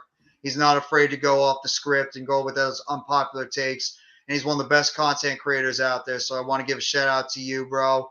And appreciate you, man. Thank you, everybody. And if I don't talk to a lot of you guys, have a Merry Christmas. Please have a Merry Christmas. And as well, have a very Happy New Year. Well said, Jeff, man, and I greatly appreciate you too, man. Always holding me down over here on Heart of the City, man, and even on Giants Conversations Sunday. Now with the Giants Conversations, might try to do something Friday, with Giants Conversations, or I might come on early Saturday. we might do that instead. Just pop on early Saturday right before the games. Like we do Sunday, we'll just move it to Saturday. So that might be the plan for Giants conversations. So we can get our Giants talking and our Giants preview this Minnesota Vikings game because you heard some people on the panel tonight saying that we could win this game. I'm a little skeptical, as is Jeffy, but we'll see, man. We'll see I if the don't know. Giants You can seem you pull out this you were win. going I a little see bit a on the other path. side. Yeah, I think see we a can. I think path. we can win. And I see a path that we can get the doors blown off us. You know what I'm saying? I gotta That's be what real. I got my unpopular take real quick. I got my unpopular take for that game. It's not Justin Jefferson that scares me the most. It's three guys that scare me the most on that team. And it's TJ Hawkinson, it's Dalvin Cook, and you'll actually be a little bit surprised with this, it's KJ Osborne. KJ Osborne. Yeah, The slot receiver went off. Mm-hmm. He went off last We've week. been getting killed with slot receivers, man. Yeah. You see the middle of what's the field. The name? Eat us up, man. It's a freaking Darnay Holmes. That's why. He can't cover shit. What's my guy's name? From Detroit, St. Brown. He lit us up. Curtis Samuel lit us up. Samuel lit us up. Yeah, Samuel's been cooking us. You know what I'm saying? Dotson killed us that game. It wasn't even McLaurin that killed us the last game. Dotson. Yeah, you know what I'm saying? Over the middle, like you said. So they're gonna have to shore that up, man. But I'm on the fence. This is not a game that I picked us to win. Just because the Giants historically don't play well up in Minnesota. It's a tough place to play. The crowd noise. It's a young team. They create a lot of mistakes and make a lot of penalties, man. So if I had to pick right now, I mean, I'd be going the other way as far as us getting the doors blown off us. But it's only going to be one or two things. We either go in there and win a tough game or we get blown out. I don't. It's hard for me to see it any other way just because of Minnesota's offense. If our defense's pass rush is cooking that game and we're getting to Kirk Cousins, man, and putting him on his ass, then I see us winning. If they come out there and they getting the ball out quickly and Dalvin Cook is gushing us for 6-7 yards a pop, Giants ain't winning. It's that simple. Offensive line to play really well too because their pass rush is as good as ours. With Danielle Hunter and Zadarius Smith are, they're ballers on the outside. And then don't forget, playing against our old buddy Dalvin Tomlinson. Yeah, you know what I'm saying. So, I'm not too worried about Minnesota's defense, even though I am, but I think it's more about if our defense can slow down their offense because their offense can be very great and it can be very pedestrian at the same time. So Minnesota's a Jekyll. Yeah, Minnesota's a Jekyll and Hyde team. So I think if the Giants go in there and establish their brand of football, I can see where coaching them's coming from. But if they go in there, I can too. And Dalvin Cook is gushing them for 6, 7, 8 yards a pop. You know what I'm saying? And they getting big plays out there with Justin Jefferson and our cornerbacks out there looking lost. Well, I'll say this one last thing, then I'll shut up. But what's the guy that concerns you the most on that Minnesota offense? Is it Jefferson or is it those other guys? It's Dalvin Cook, to be honest with you, because we just been getting dominated by running backs lately in running games. And if Minnesota don't get cute and they stick to their running game like they should and not have Cousins drop back and pass and give our DBs, because the Giants are opportunistic defense. They're going to look to get turnovers.